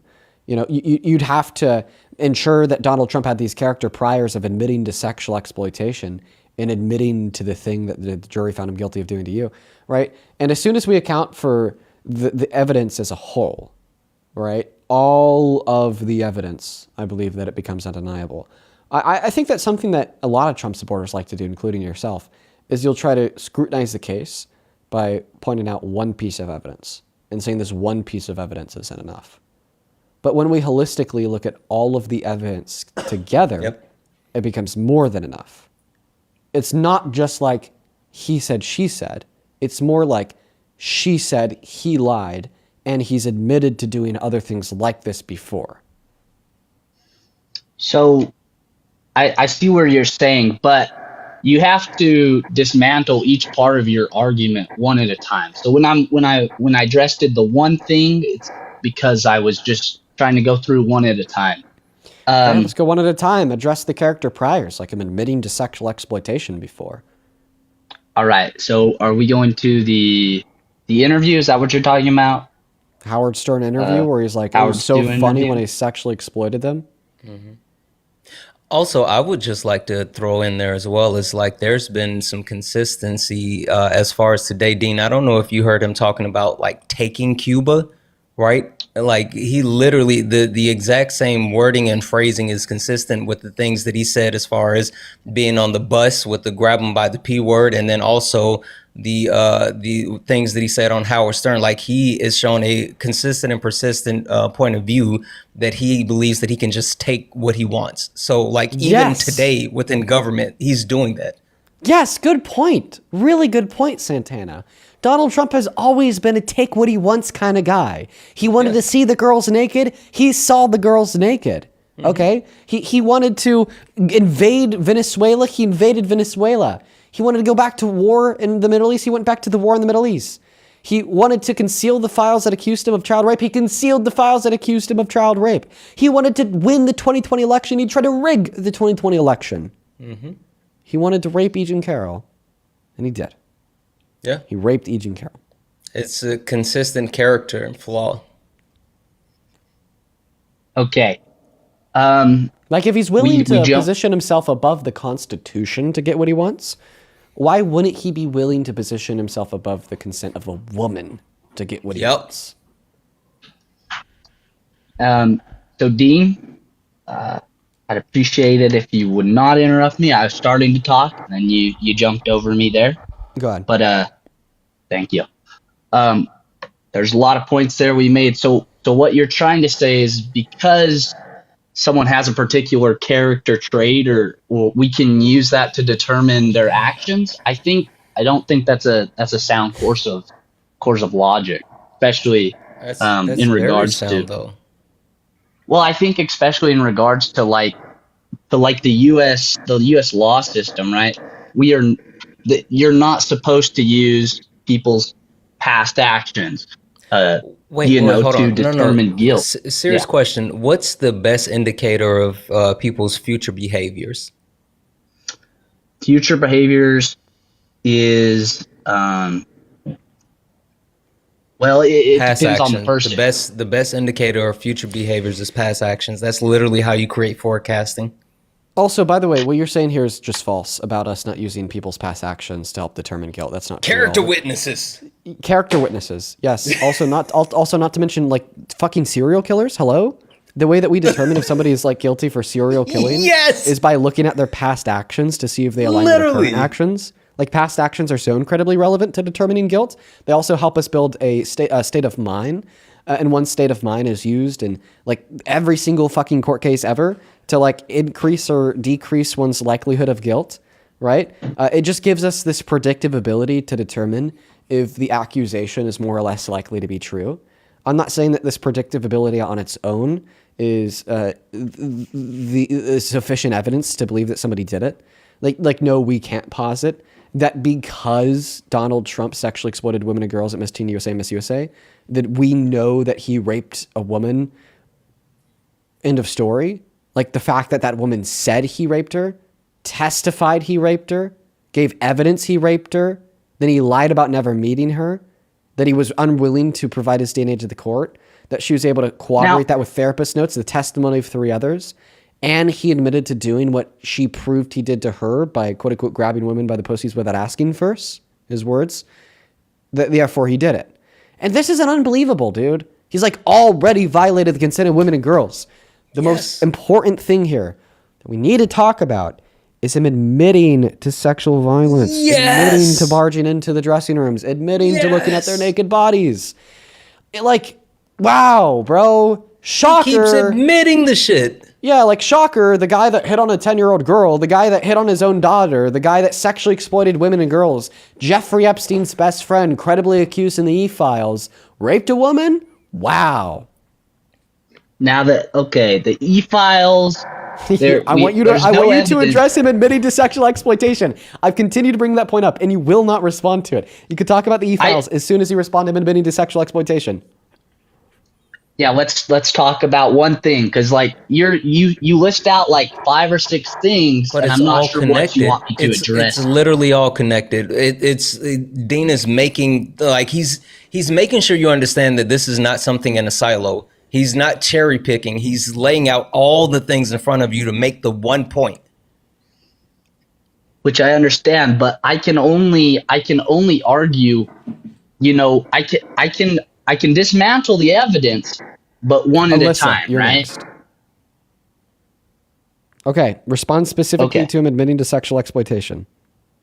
On Howard Stern interview. That's what we're talking about? Yes. All right. Also, Alyssa, I see you in the queue. Alyssa and Alyssa's dad, you're next. Go ahead. All right.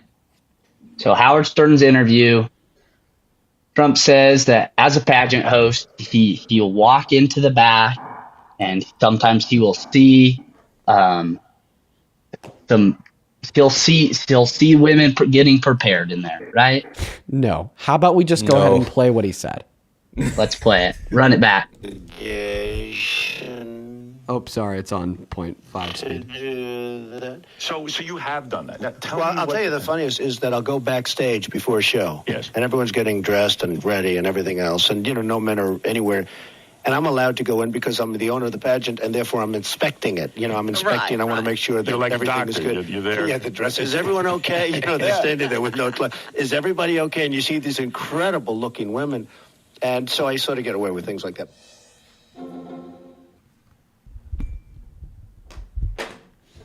So to be clear, he admitted to sexual exploitation because the definition of sexual exploitation is to unjustly take advantage of someone. And he's unjustly taken advantage sexually of the women and girls at these beauty pageants by abusing his position of power to barge into this space that's designed for women and women only. We know that because he said that they're naked and changing.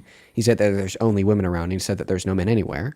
And he also said that he gets away with it. And then he barged into that room. He took advantage of his position of power to then take advantage of their position of vulnerability to further unconsensual sexual conduct.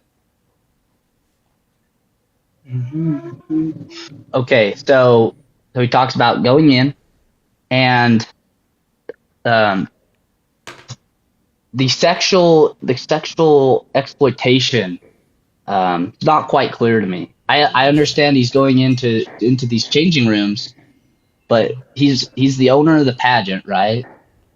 So it kind of makes sense to me a little bit, right? Like if you're the owner of the pageant, you have to make sure that the pageant is going. Like you've got to make sure that the pageant is on. Yeah, so no that fucking everything's wonder you're working, so going smoothly. sympathetic to him being innocent in the rape case because you just don't care about sexual violence. Listen, this is coming from a person who has worked in production, who has filmed for documentaries, who has filmed for who's filmed for productions. The owner of the production cannot follow me into the bathroom when my penis is out to make sure that I'm okay. Okay? You are sick, you are gross, you are disgusting. And I don't apologize for calling you mean words. Because in no circumstance ever is it okay for a middle-aged man to unconsensually look at the bodies of naked little girls. Point blank period, there's no excuse. And you're making an excuse, which makes you the things I just called you and more. It's not just making sure everything's okay. It's not just ensuring that everything's good. It's sexual exploitation. If he wanted to make sure everything's okay, he would have sent a woman in to ensure that everything was okay. He wouldn't have barged in and then looked at their naked bodies, turned around, went on Howard Stern's radio show, called it funny, said they looked hot, and admitted he got away with it while everyone laughed. All right, I will concede this point. I disagree with those actions. I think you're right. I think it was an abuse of power in that situation to go in and to use that power to view the naked women of the women and children. I'll concede that point there. Okay, so it was abuse of power to further unconsensual sexual conduct. So in other words, it was sexual exploitation. Sure. I concede the point. Good. All right. Do you still support Trump even though you admit he sexually exploited girls? I will support some of his policies and his But overall, you don't support him as president? I think for me, I can look past The personal sexual trait. exploitation. Okay, then I'm going to look past you. We're just going to move on to the next case. He can look past the rape. Yeah. Holy fuck. Yeah. Hi, can you hear me? Yeah, I'm so sorry for keeping you and your dad waiting for so long.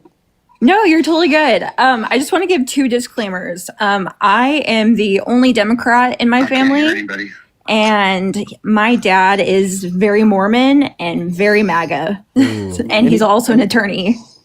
And he's, wow, and he's connected with you over FaceTime? Yes. Do you think that there's any way to get him on TikTok so we could just get him right up on the live? He doesn't have one. Could you share your account with him? Here, can you hear him? Go for it. Hello? It's really bad quality. Oh yeah, and plus we hear a reverb. Hello? We hear a reverb and an echo. Okay, Alyssa, I want to make this work. I want to debate your dad, I think the very easiest way for us to do that is to have him install the TikTok app, then for him to log in to your account and then request to join the live off your account. Okay, I'll have him do that. Okay, and then I'd love to talk. Okay, give us 2 minutes. I would love to hear that one. Okay. Holy smokes. Oh, a Mormon lawyer? A Mormon MAGA lawyer? Yeah. Are you fucking... That sounds like pay-per-view, kids. I know you guys don't know what that is, but you would have to pay for stuff like that back in my day. Yeah, a Mormon MAGA lawyer. That is crazy. That's fantastic. So, here's what we'll do. Jeez, I gotta get off soon. I really hope that they're able to figure that one out. Okay. Listen, I'm gonna keep an eye on the queue. Can you do the same? Yeah, I got you. And as soon as we see Alyssa in that queue, let's just go ahead and bring your account up. I want to thank a couple people real quick. Thank you so much for the $5 over on PayPal. Appreciate you so much, Mariana. That's all for now. Over on Venmo, Karen, thank you so much for the $10, who says, I was on a jury for a grape case and the judge's instructions were that we had to consider all the evidence as a whole to make our determination. Yes! Yes! That's what you do in court. And that's what all of our guests like to dispute. Thank you for the $10. I appreciate you so much, Karen. If you're watching and you want to support me, support the stream, you can find my Venmo, PayPal, link tree in the bio on TikTok, pin message on YouTube, handles at the top of the phone screen as well. If you want to buy my girlfriend a drink for her 21st birthday tomorrow, feel free to do so as well. I'm out here in California celebrating her 21st first, and that's actually why I got to hop off, because just here in a moment, she's actually going to be back to our hotel with her sister and her sister's fiance. So welcome in. Do you support Trump? Oh, can you hear me, Dean? Yeah. Do you support Trump? Yes, I do. Yes. Okay. Can I ask you a question? Sure. If Biden baselessly called for the execution of his political opponents in Congress, would any reasonable Democrat stop supporting him as president? I'm sure that they would. I mean, I'm sure it depends on the circumstance. I mean, it depends on the Democrat, but I'm sure they would. So therefore, if Donald Trump baselessly called for the execution of Democrats in Congress, any reasonable Republican, such as yourself, would stop supporting Trump as president? Well, first of all, Dean, you've miscategorized me already. I'm not a Republican. Well, whatever you call yourself. MAGA, independent. Well, I'm not MAGA. I'm not independent. Well, I am independent, but I would be called the best thing to call me would be a Christian populist, Dean.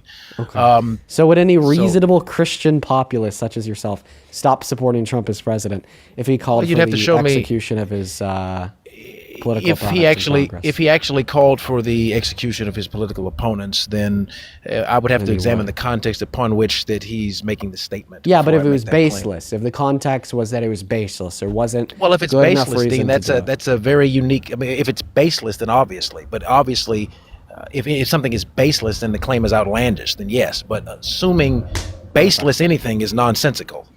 Perfect. There's always a baseline of something. It is not nonsensical to determine that Donald Trump baselessly called for the execution of Democrats in Congress, because he actually did. Where did he do it? Now, anyways, you told us that you'd stop supporting Trump as president if he did this. Perfect. You should no longer be a Trump supporter in the next 45 seconds.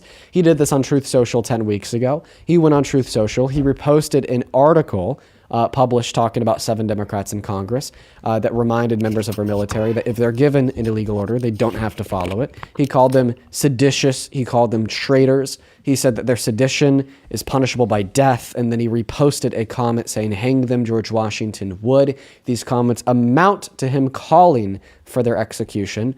Clearly, they amount to him making a repost. They amount to a repost, Dean. The president of the United States didn't actually call for it. What you're doing is making an inference based on a retweet, which is hilarious and cute, but it's not him actually doing it, which is typically what you do when you have these kinds of discussions.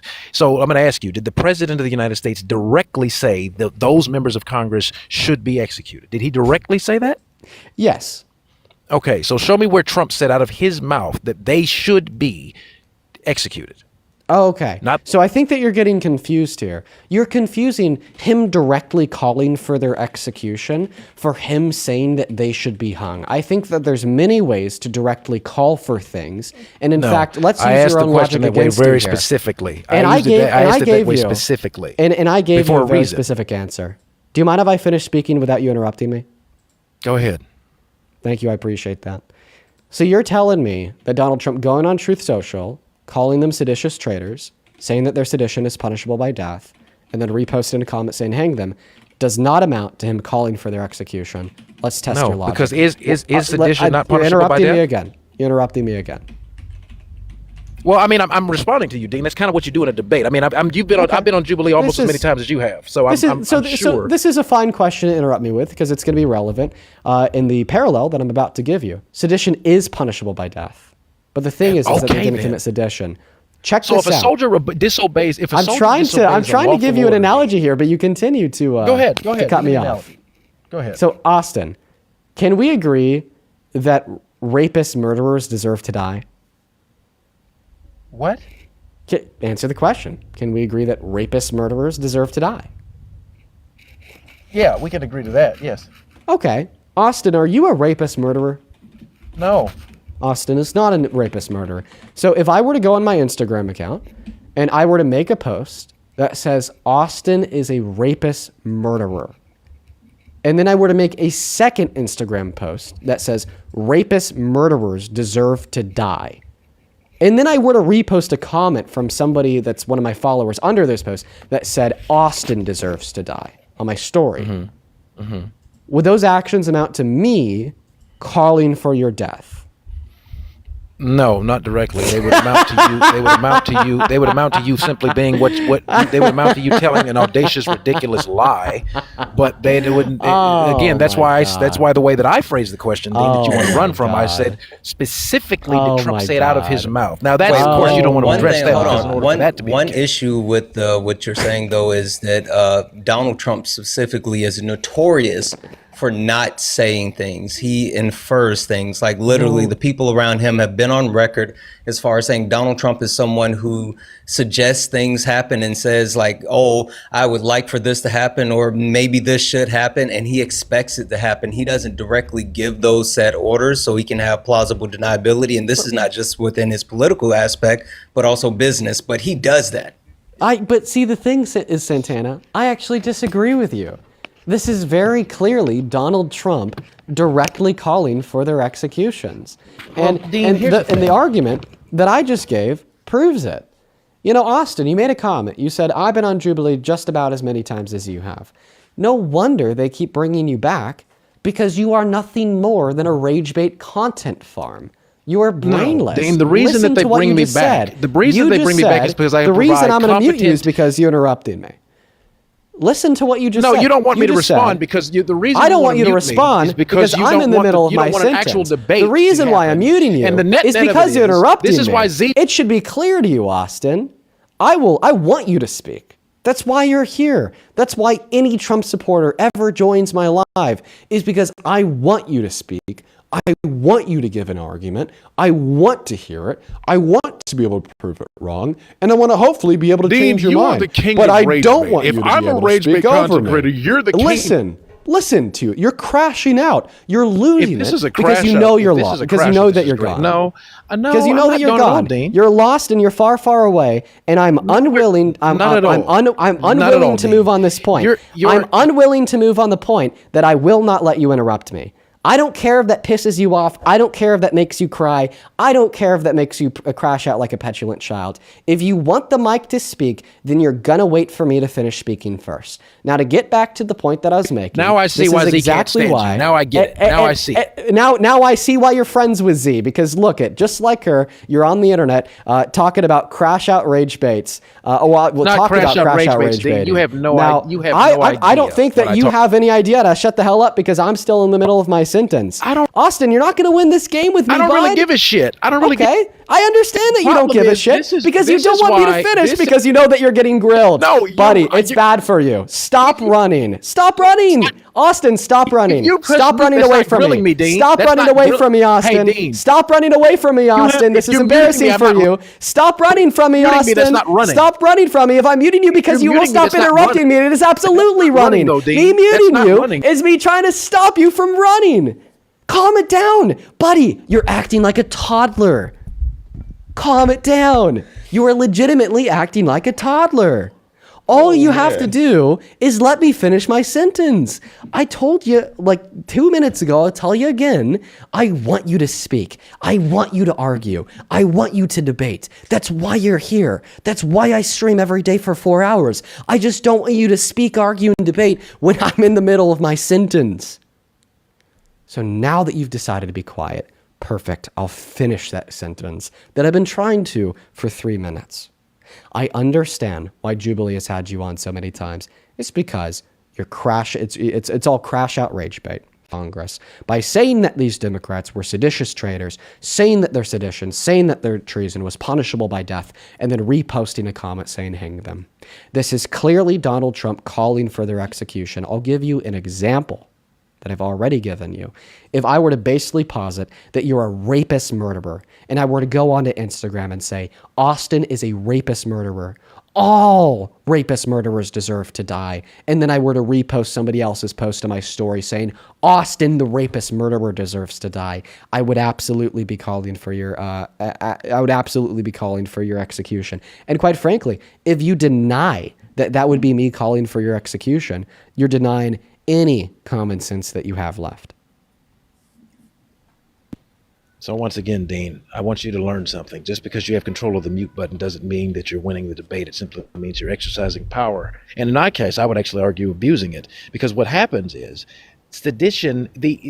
Were members of Congress for a member of Congress to tell a member of the United States military to disobey an order, a lawful order at that, is that not an act of sedition? For a member of the United States government to tell, well, Alyssa's back, so I have to make this quick because I actually want to hear the Mormon lawyer. That should probably be pretty entertaining. Is it logical or legal or valid for a member of the United States government to tell another member of the United States government, under the direction of the President of the United States, by the way, to not follow a lawful order? It is seditious for a member of our government to tell others to disobey lawful orders from the commander-in-chief for their member of the military. The same way thanks, it's not Dean, and I have a dad that served in the military, by the way, so yeah, I appreciate the honesty. I'm impressed with you. In the same way it's You not can't help seditious. yourself. Well, I can help myself. The thing is I'll continue to mute you when you interrupt me. You are the reason you're being muted, Austin. I let you finish. You didn't let me finish. I muted you. Very clear. It is seditious for a member of our government to tell a member of our armed forces to disobey a lawful order from the president. Same way it's not seditious for a member of our government to tell a member of our military to disobey an unlawful order given to them by the president. You seem to be confused. The video released by The part where an unlawful order was given by the President of the United States, Dean. The video released by the Democrats Two members of in our Congress. military. The video released by the Democrats in Congress told members of our armed forces that if they're given an unlawful order by the president, that they don't have to follow it due to the fact that it's unlawful. Your response to this, I'm missing the part where they were given an unlawful order by Trump. First and foremost, there's many great unlawful orders that Trump has given.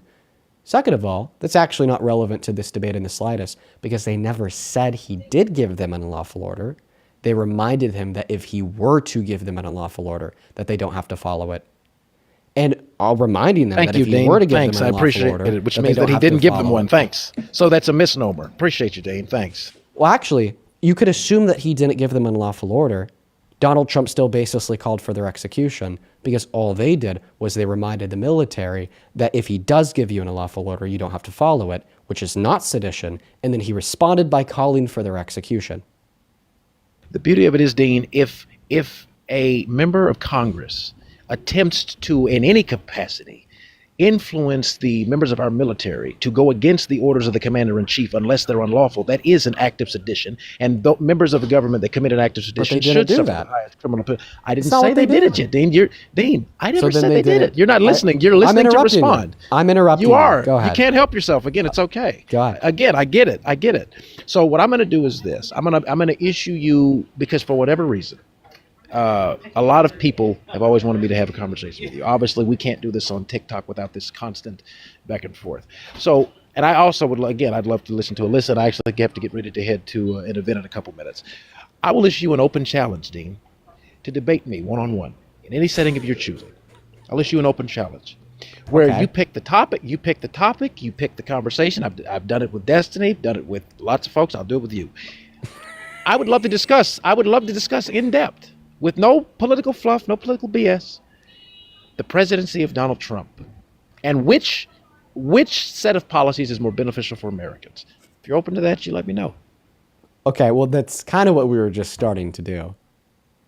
Well, yeah, but then you have this thing that I've noticed with you, where when you realize that you've run into someone that has a little bit more knowledge than you're used to, you push the hell out of the mute button. I don't personally like that. I prefer to have one-on-one, face-to-face conversations, the same as I had with Destiny quite a few times, if I've had with Amanda Seals, Sink, or Chink Uger, and whoever, and many others. So I'm going to issue you the same challenge. So Austin, the reason I I'll muted say you it is that because way. you were interrupting me. And okay, Dean, sure.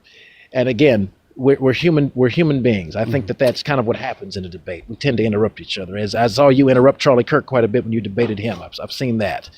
You know, so I think that once again it would be a good discussion, in my humble opinion. Yeah. The mute button is the only thing that saves productive discourse on this live. Now, if you approach a conversation with me in this live and you don't interrupt me, the way that you're not interrupting me right now, I won't mute you. Have you noticed how I haven't muted you? I've noticed it now because I've called it out. So I appreciate you taking accountability. I love that. It's fantastic. Because you stopped But interrupting. what I will, well, and yet you're interrupting me as I speak. So Apologies. once again, apology accepted. See, I'm a Christian. I can forgive and forget really quick. So what I find interesting though, Dean, is there's such an animosity that many people have for the president, who is an imperfect individual. By far, Trump is an extremely imperfect human being. My question to you would just be this, and that I just want to hear your answer to this, and then I'll drop off because I want to hear a list as well. 77 million Americans still voted for the president of the United States. What would you call each? And I'm one of them. I voted for him 3 times. What would you call those people? All of us that voted for him. How would you categorize us from a mental perspective? Delusional. Yes. 3 categories I have: misinformed, uninformed/ignorant, selfish, evil. Yep. I'm evil because I voted for Donald Trump. No, you fall into one of the 3 categories. It's going to be either one of the 4 or multiple of the 4. It's possible that somebody could be a Trump supporter merely because they're uninformed. It's possible that somebody could be a Trump supporter merely because they're ignorant. It's possible that somebody could be a Trump supporter merely because they're uninformed, ignorant, and selfish. It's possible that somebody could be a Trump supporter because they're an evil, bad person. It's a convergence of these 4 traits. And I haven't had a long enough conversation with you to determine which one. So then, by your logic, 77 million Americans are fit within one of those 4 categories. Yes. Which means that they're either politically misinformed, politically selfish, or deliberately evil, which leaves no room for nuance, no room for the fact that maybe we were simply sick. Maybe we just didn't like the other candidate because this is the same woman that kicked. For me, when I watched her kick someone out of a rally for saying that Jesus Christ is Lord, and when I watched her advocate for single parenthood and abortion that's over anything disingenuous because you said you triple Trump. You said you triple Trump. You can't base that one thing. You triple Trump. No, I'm talking about so, this like, last election, Santana. But then also, like, you're misinformed because she didn't kick people out for saying Jesus is Lord. So you literally just proved the point that Dean made. Like, that's not what she said. So you proved the Santana, I point. did a video on it. Yes, she did. She I didn't. My video's on there. It's still up. Santana, that video is still up on my TikTok. She literally did. She said, "You guys must be at the wrong rally." It's the pinned video on my TikTok. After the heckling, she wasn't saying that in response That to wasn't them heckling. actually. Saying Jesus is Lord is not heckling. Yeah, Santana, come the on. actual no. They were heckling. They edited the video to make it seem like she was responding to them saying Jesus is Lord. She was saying I didn't edit the video. It was a live video, Santana. I have it. It's on my TikTok. It's literally the uncut clip. It's right there. It has 353,000 views. Austin, okay, here's the thing that I'd argue. Clearly, the Baptists that praises Jesus didn't kick the pro-Jesus hecklers out because they said that Jesus is Lord. Maybe the Baptist that loves Jesus kick the quote-unquote pro-Jesus hecklers out because they announce the name of Jesus in denouncing the values ascribed by the Bible and proclaiming that the rapist is the more pro-Jesus candidate. And in fact, they were at the wrong rally. Kamala Harris rallies are not for fake Christians. Kamala Harris's rallies are not for the wolves in sheep's clothing that will use Jesus' name to go against all the values as described by the gospel. They're not. Well, you know, it's interesting, Dee, because Jesus is the same person that said he did not come to the earth to bring peace. He says in the gospel according to St. Matthew, I came not to bring peace but a sword. I came to set at variance and cause division between the mother and the daughter, the father and the son, and he that loveth mother or father more than me is not worthy of me. So Jesus didn't come to unify either. And the fact of the matter is, Kamala Harris was I'm sorry, say that again? Did Jesus come to put the sword at the neck of the lowly, of the unhoused, or the unfed? He came to set at variance those who would follow him and those who wouldn't. That's what he came for. Did he come to put the sword at the neck of the lowly, the unhoused? He the came unfed, to call. the He unfed? came to call sinners to repentance, Dean. Okay, That's what he and came exactly my point. If Jesus came to put the sword at anybody's neck, it'd be the neck of those like you and Trump, not at the neck of the 16 million starving American children who Donald Trump broke a court order, broke the law to not feed. Not the 51,000 low-income Americans that die every single year via lack of access to health care, and those that will die on top of that figure now because under the big beautiful bill, 10 million low-income Americans lost health care. Not the Muslims that Donald Trump tried to ban from entering into this country in his first term with a blanket sweeping order. Not the gay people who have lived generations being denied housing, being denied job applications, being told that they need to repent and go to conversion therapy and maybe they'll get it right. Just for people like Trump adjudicated rapists to be paraded as pro-Jesus, good, law-abiding Christians, then to be made president. Now, Austin, if you want to respond, feel free, but I want to make sure I have time to talk to Alyssa's dad. Yeah. Just really quickly, FYI, so All Sides did a complete fact check on that and did a breakdown. And so technically, where she said you're at the wrong rally came after them saying Jesus is Lord, but that's also because they had been yelling and shouting multiple things, heckling her prior to that, and she had noticed that. And this came all together with them saying certain stuff like abortion is sacrament to Satan and lies, and then Jesus is king. So she was actually interrupting them for the heckling that they were doing. So there's a complete fact check on this.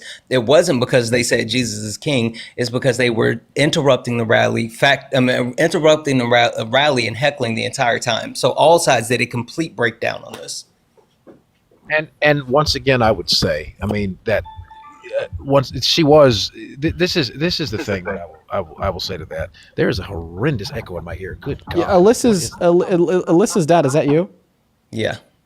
Okay, well then let me do this. I'll drop. Just let them respond. Alyssa's dad, is that you?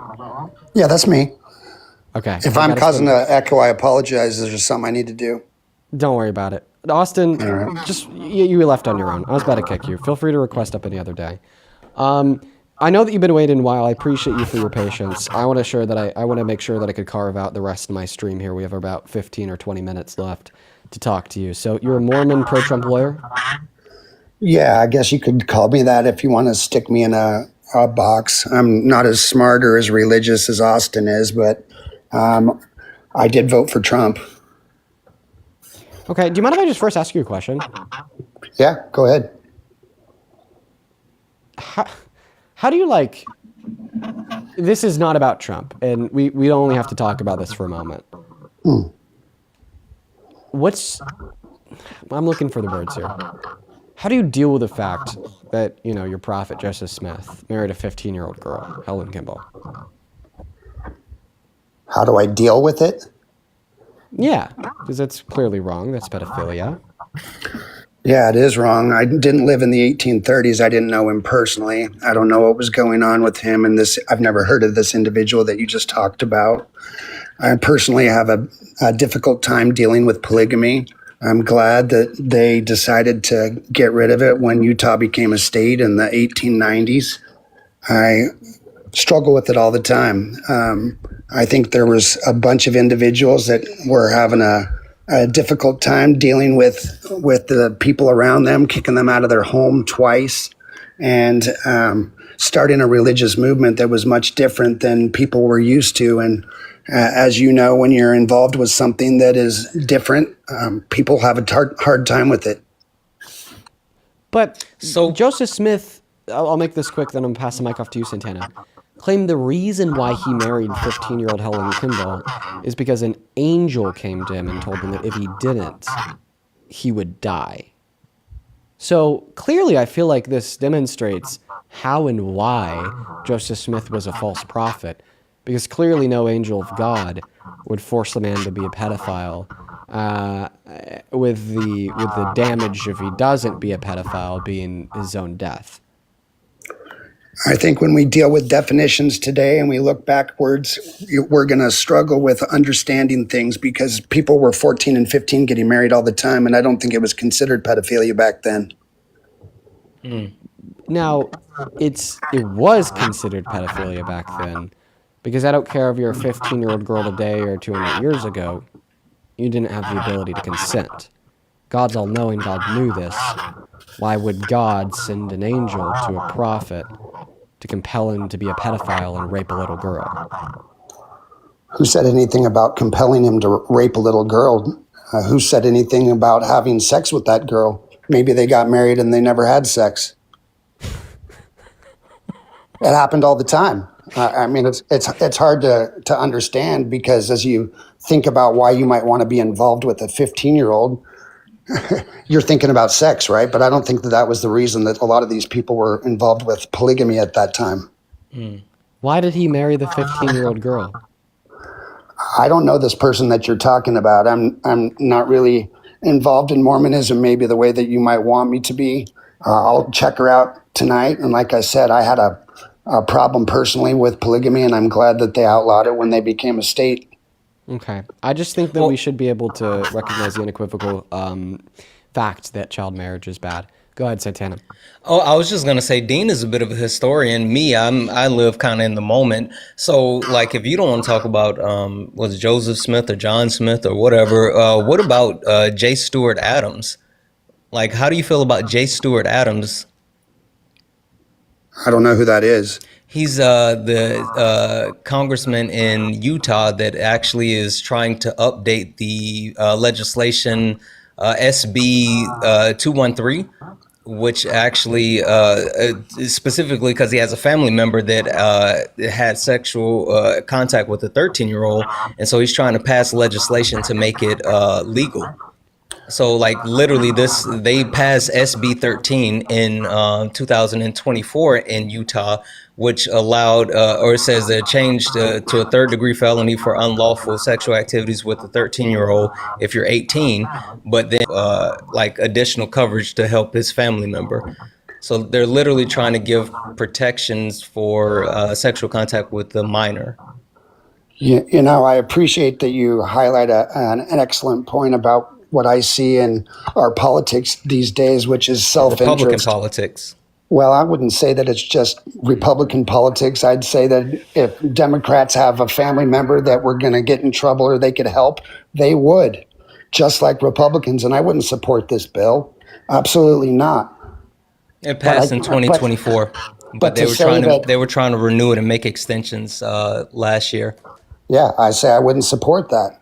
But to say that you've got Republicans are the only people that are self-interested are going to pass things because they might be able to help people in their circle or their tribe, I think that's a little bit ignorant.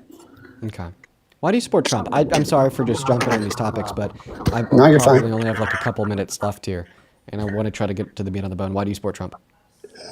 Honestly, I've been through Democrats and Republicans for my whole life, and there's not much difference in my life. My taxes go up or down a little bit.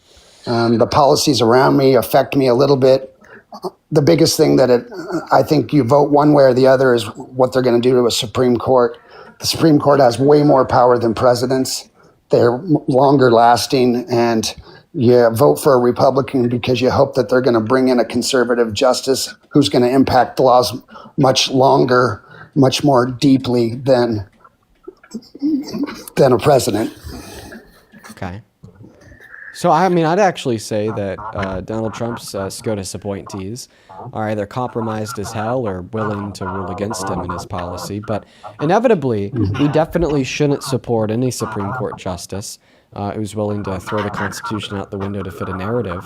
And I'd say that that's exactly what Donald Trump wants his appointees to do. I mean, just look at how vengeful and angry he got at them after they shot down his tariffs as unconstitutional. I hate that our Supreme Court is becoming more and more political, and it's going down to our district courts and our circuit courts. I see elections come up, and I've been in front of a lot of terrible judges, and people vote ignorantly on these judges. They vote for those individuals that are the sitting judge. They don't want new, they don't want different, even though we talk about it, and we get stuck with these same individuals ruling on our day-to-day matters that do terrible jobs. I hate that politics are getting involved in our courts, and we got to figure out a way to get out. I actually agree with you there. I think that we actually do need to figure out a way to get politics out of our courts. And maybe that means setting up a judicial system. Oh man, there's just a lot of reverb on that mic. Listen, for the sake of time, let's just move on real quick. Is there anything that Trump could do that would make you stop supporting him as president?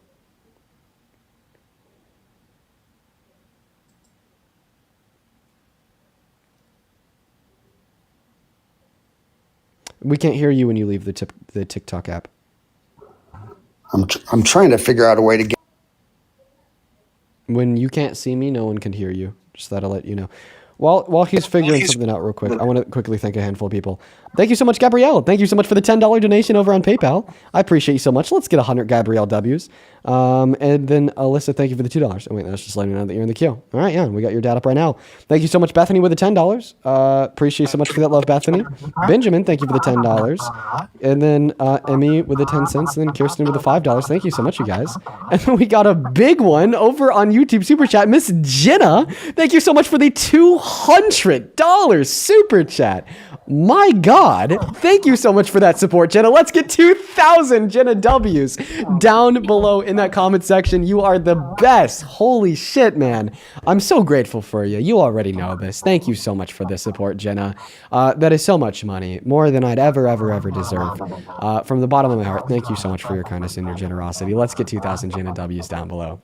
Thank you so much for the support. Thank you so much, Jenna, bro. Huge shout out to Jenna. Now back to you. I got two really quick.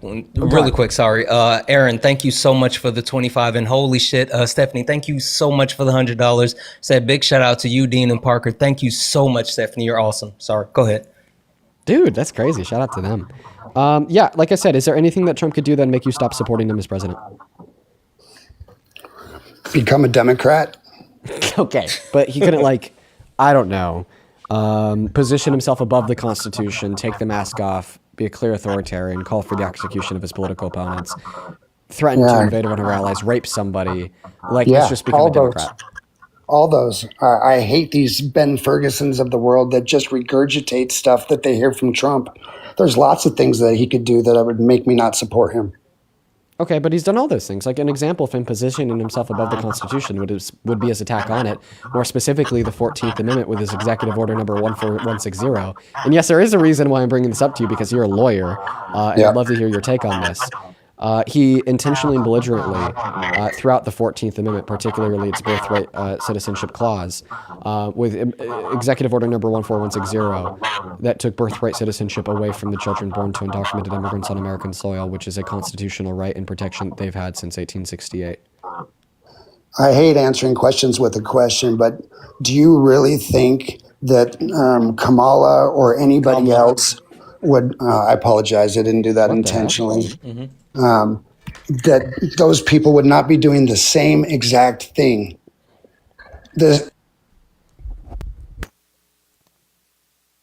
I think that there's a possibility.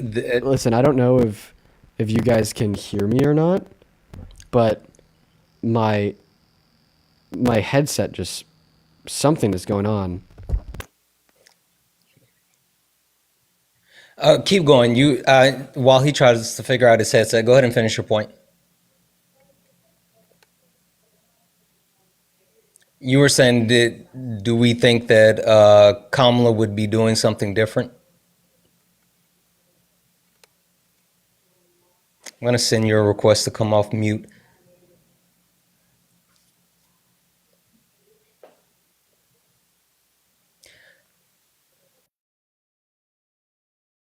Are you still there? Yeah, I guess someone turned my microphone off. I'm sorry. All good, all good. Go ahead and finish your point. You had the question about do we think? Go ahead. Go ahead. And finish. Again, as I think about all the presidents that I've been alive for, they've all violated the Constitution in one way or the other. I think we're getting way too deep into the weeds. I watched somebody rummage through garbage for 45 minutes before work the other day, and we're talking about these different things, and we haven't figured out a way to help our brothers who are starving and on the streets. I wish we could do that. You know why that is, though?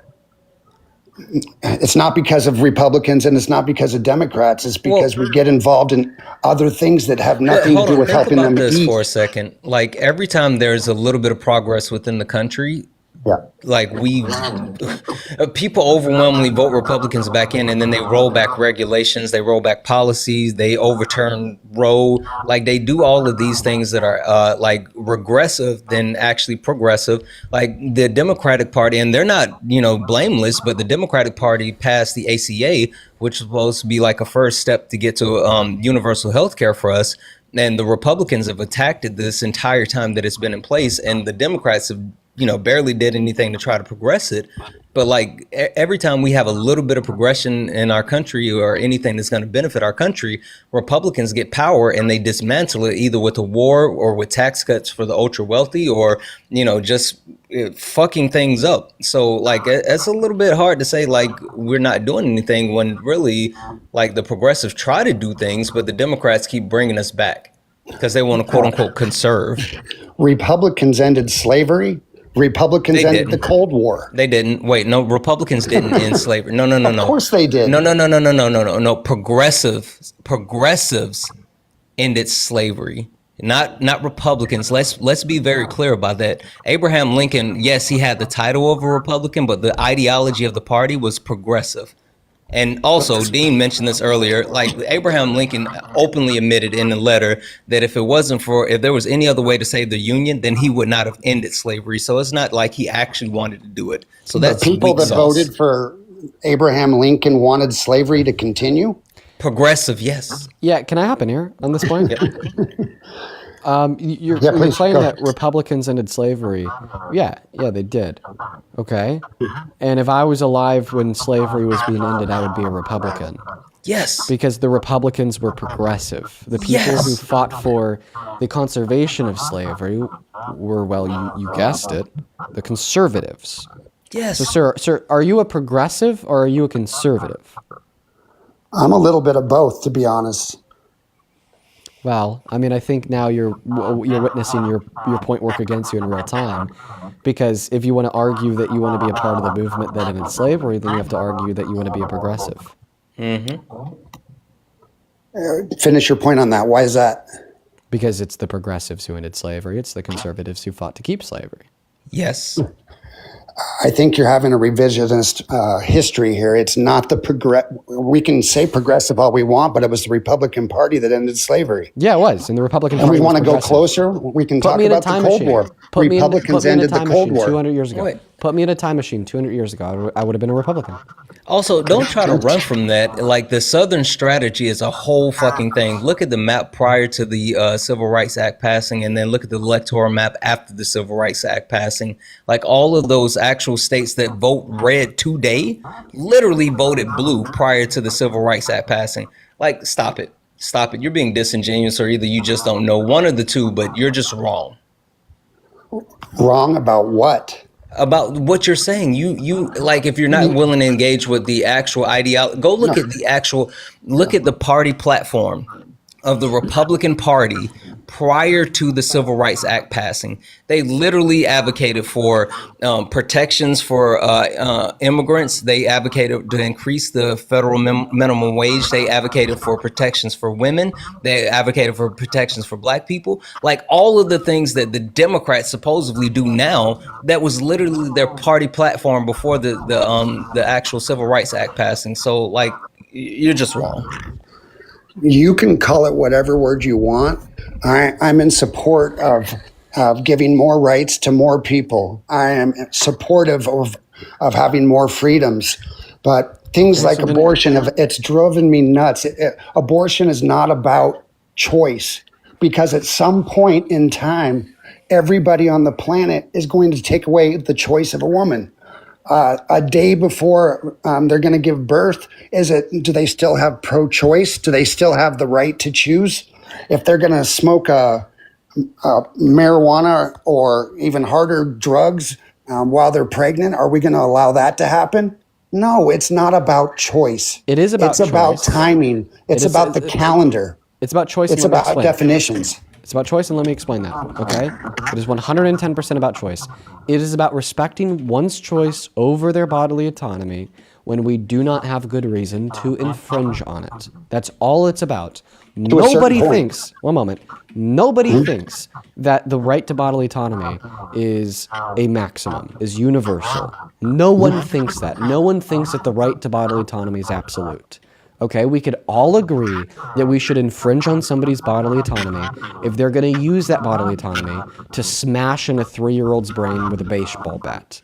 The principle that everybody operates off of, regardless if we know it or not, is that we think individuals should be able to do whatever they want in respect to their bodily autonomy, insofar as there's not sufficiently good reason to stop them from doing said thing. Okay? It's a respect to one's choice over their bodily autonomy unless we have good reason to infringe on said choice. And when we're talking about elective lethal abortions before 20 through 24 weeks, there is no good reason. Maybe even after that, pragmatically speaking. But the view is that pro-lifers, including yourself, think that we should infringe upon the bodily autonomy of a woman when we have no good reason to do so, and we should prevent them from taking an abortion pill to kill a clump of cells growing in their uterus with no moral value, with no worth, with no well-being, with nothing of moral consideration, 10 weeks into term. Who decides the good reason? That same individual that you're giving the rights to? Nicole, thank you so much for the galaxy. What decides good reason would ultimately be critical thought, rationale, fact, reason, and logic, which is why we host these debates. If you think that you have an argument to demonstrate the good reason, insofar as why we should take away a woman's access to abortion, then feel free to give it. And if it's valid and it's sound, guess what? That argument has decided the good reason. But it won't be valid, it won't be sound, and ultimately it will be defeated by myself. Now, what you're saying is we're going to give you the right to choose, but if you decide to do something that we don't like, we're going to take that away, right? What? Yes, we're going to give you the right to do things when we don't have any good reason to stop you. And Isn't we're that not what going to give you politics the is right about? to do things when we do have good reason to stop you. That's right. And some people think it's good to do this, and some people think it's good to do that. But And that's what we have it's conversation not and about debate choice. for. Because if somebody believes that it's good to do a bad thing, then ultimately they went wrong somewhere within their argumentation. If somebody thinks that it's good to do a bad thing, then ultimately they've made an error, there's a fallacy, or they lack good reason. It's not as subjective as you think, dude. Just give the argument insofar as what you think the good reason is to prevent women from accessing abortion, and ultimately you're going to fall short, and I'm going to be able to describe exactly why you fall short. I just believe the bad thing that you're talking about starts a little bit sooner than you do. That's all. Okay, why? Because we're talking about human beings. I believe that a human being starts a little bit sooner than the individuals that are so-called pro-choicers. No, if it's a human being or not is a descriptive scientific fact, not a moral argument insofar as why it's valid. You could talk to 1,000 scientists, 1,000 doctors, and they're all going to give you a different definition of when it starts, depending on what they believe. So you just think that it's a human being at the moment of conception, and because it's a human being, it has more value, right? No, I wish I could say that, but I don't. I think it's a little bit later than that. I just think it's a little bit sooner than most pro-choicers. Okay. Well, what point? I don't know. How about when you can listen to a heartbeat? Okay. All right. Well, the reason in which I'd say that a heartbeat does not make the life of a fetus morally valuable is because even at the point in which it has a heartbeat, still yet it doesn't have a well-being. It can't deploy subjective first-person experiences. It can experience any type of harm. Not to mention that there's many other life forms with a heartbeat in which you don't give moral value, like cows, chickens, and pigs. And there's other humans with heartbeats that you don't think it'd be murder to kill them, such as brain-dead patients. And I'm kind of Or like my speedrunning mother-in-law, through who's this. currently living. You know, I mean, how far do you take that, though? Dude, come on, be serious. I'm being dead serious. Those things that you just talked about, you could talk about the same thing to the elderly, to All right. individuals that are. Man, I appreciate you so much for coming up, and I'm sorry for kicking you and cutting you off, but I actually have to end my live stream because I'm over 3 hours. Santana, I appreciate you so much for joining. Can I say one thing really quick? With the heartbeat stuff, I don't know if you saw this, Dean, and I thought this was super interesting. Scientists actually just found they quote-unquote heartbeat in plants. Did you see that? I did not. Yeah, there's a rhythmic construction and expression that they've been able to find in plants now. And it's when the water is flowing instead of like blood. And it simulates the same thing as an actual heartbeat. So the idea of like the heartbeat being it, like even plants apparently have a quote unquote heartbeat. Like, so it's a whole fucking thing. Anyway, I appreciate you, bro. Enjoy your night. You guys be safe and make sure you hydrate. Thank you, Santana. You have a good one. See ya. All right, for everybody watching, I got to end the live stream. I just checked the location of my girlfriend, her sister, and her sister's fiance. They're here. I got to go. Real quick, thank you so much for the $10 over on Venmo. Gene, who says, meeting my man, good to see you, Gene. And then Eli and Sadie, thank you both for the $10 and the $15 donations over on PayPal. I appreciate you guys so much for the love. I'll make sure that I read those messages to myself. I got to go have some fun, folks. You won't see me tomorrow. I'm not going to be live tomorrow. I'm going to take the day off. You will see me the day after tomorrow. But I'm going to go to an end. Peace, love, and good night.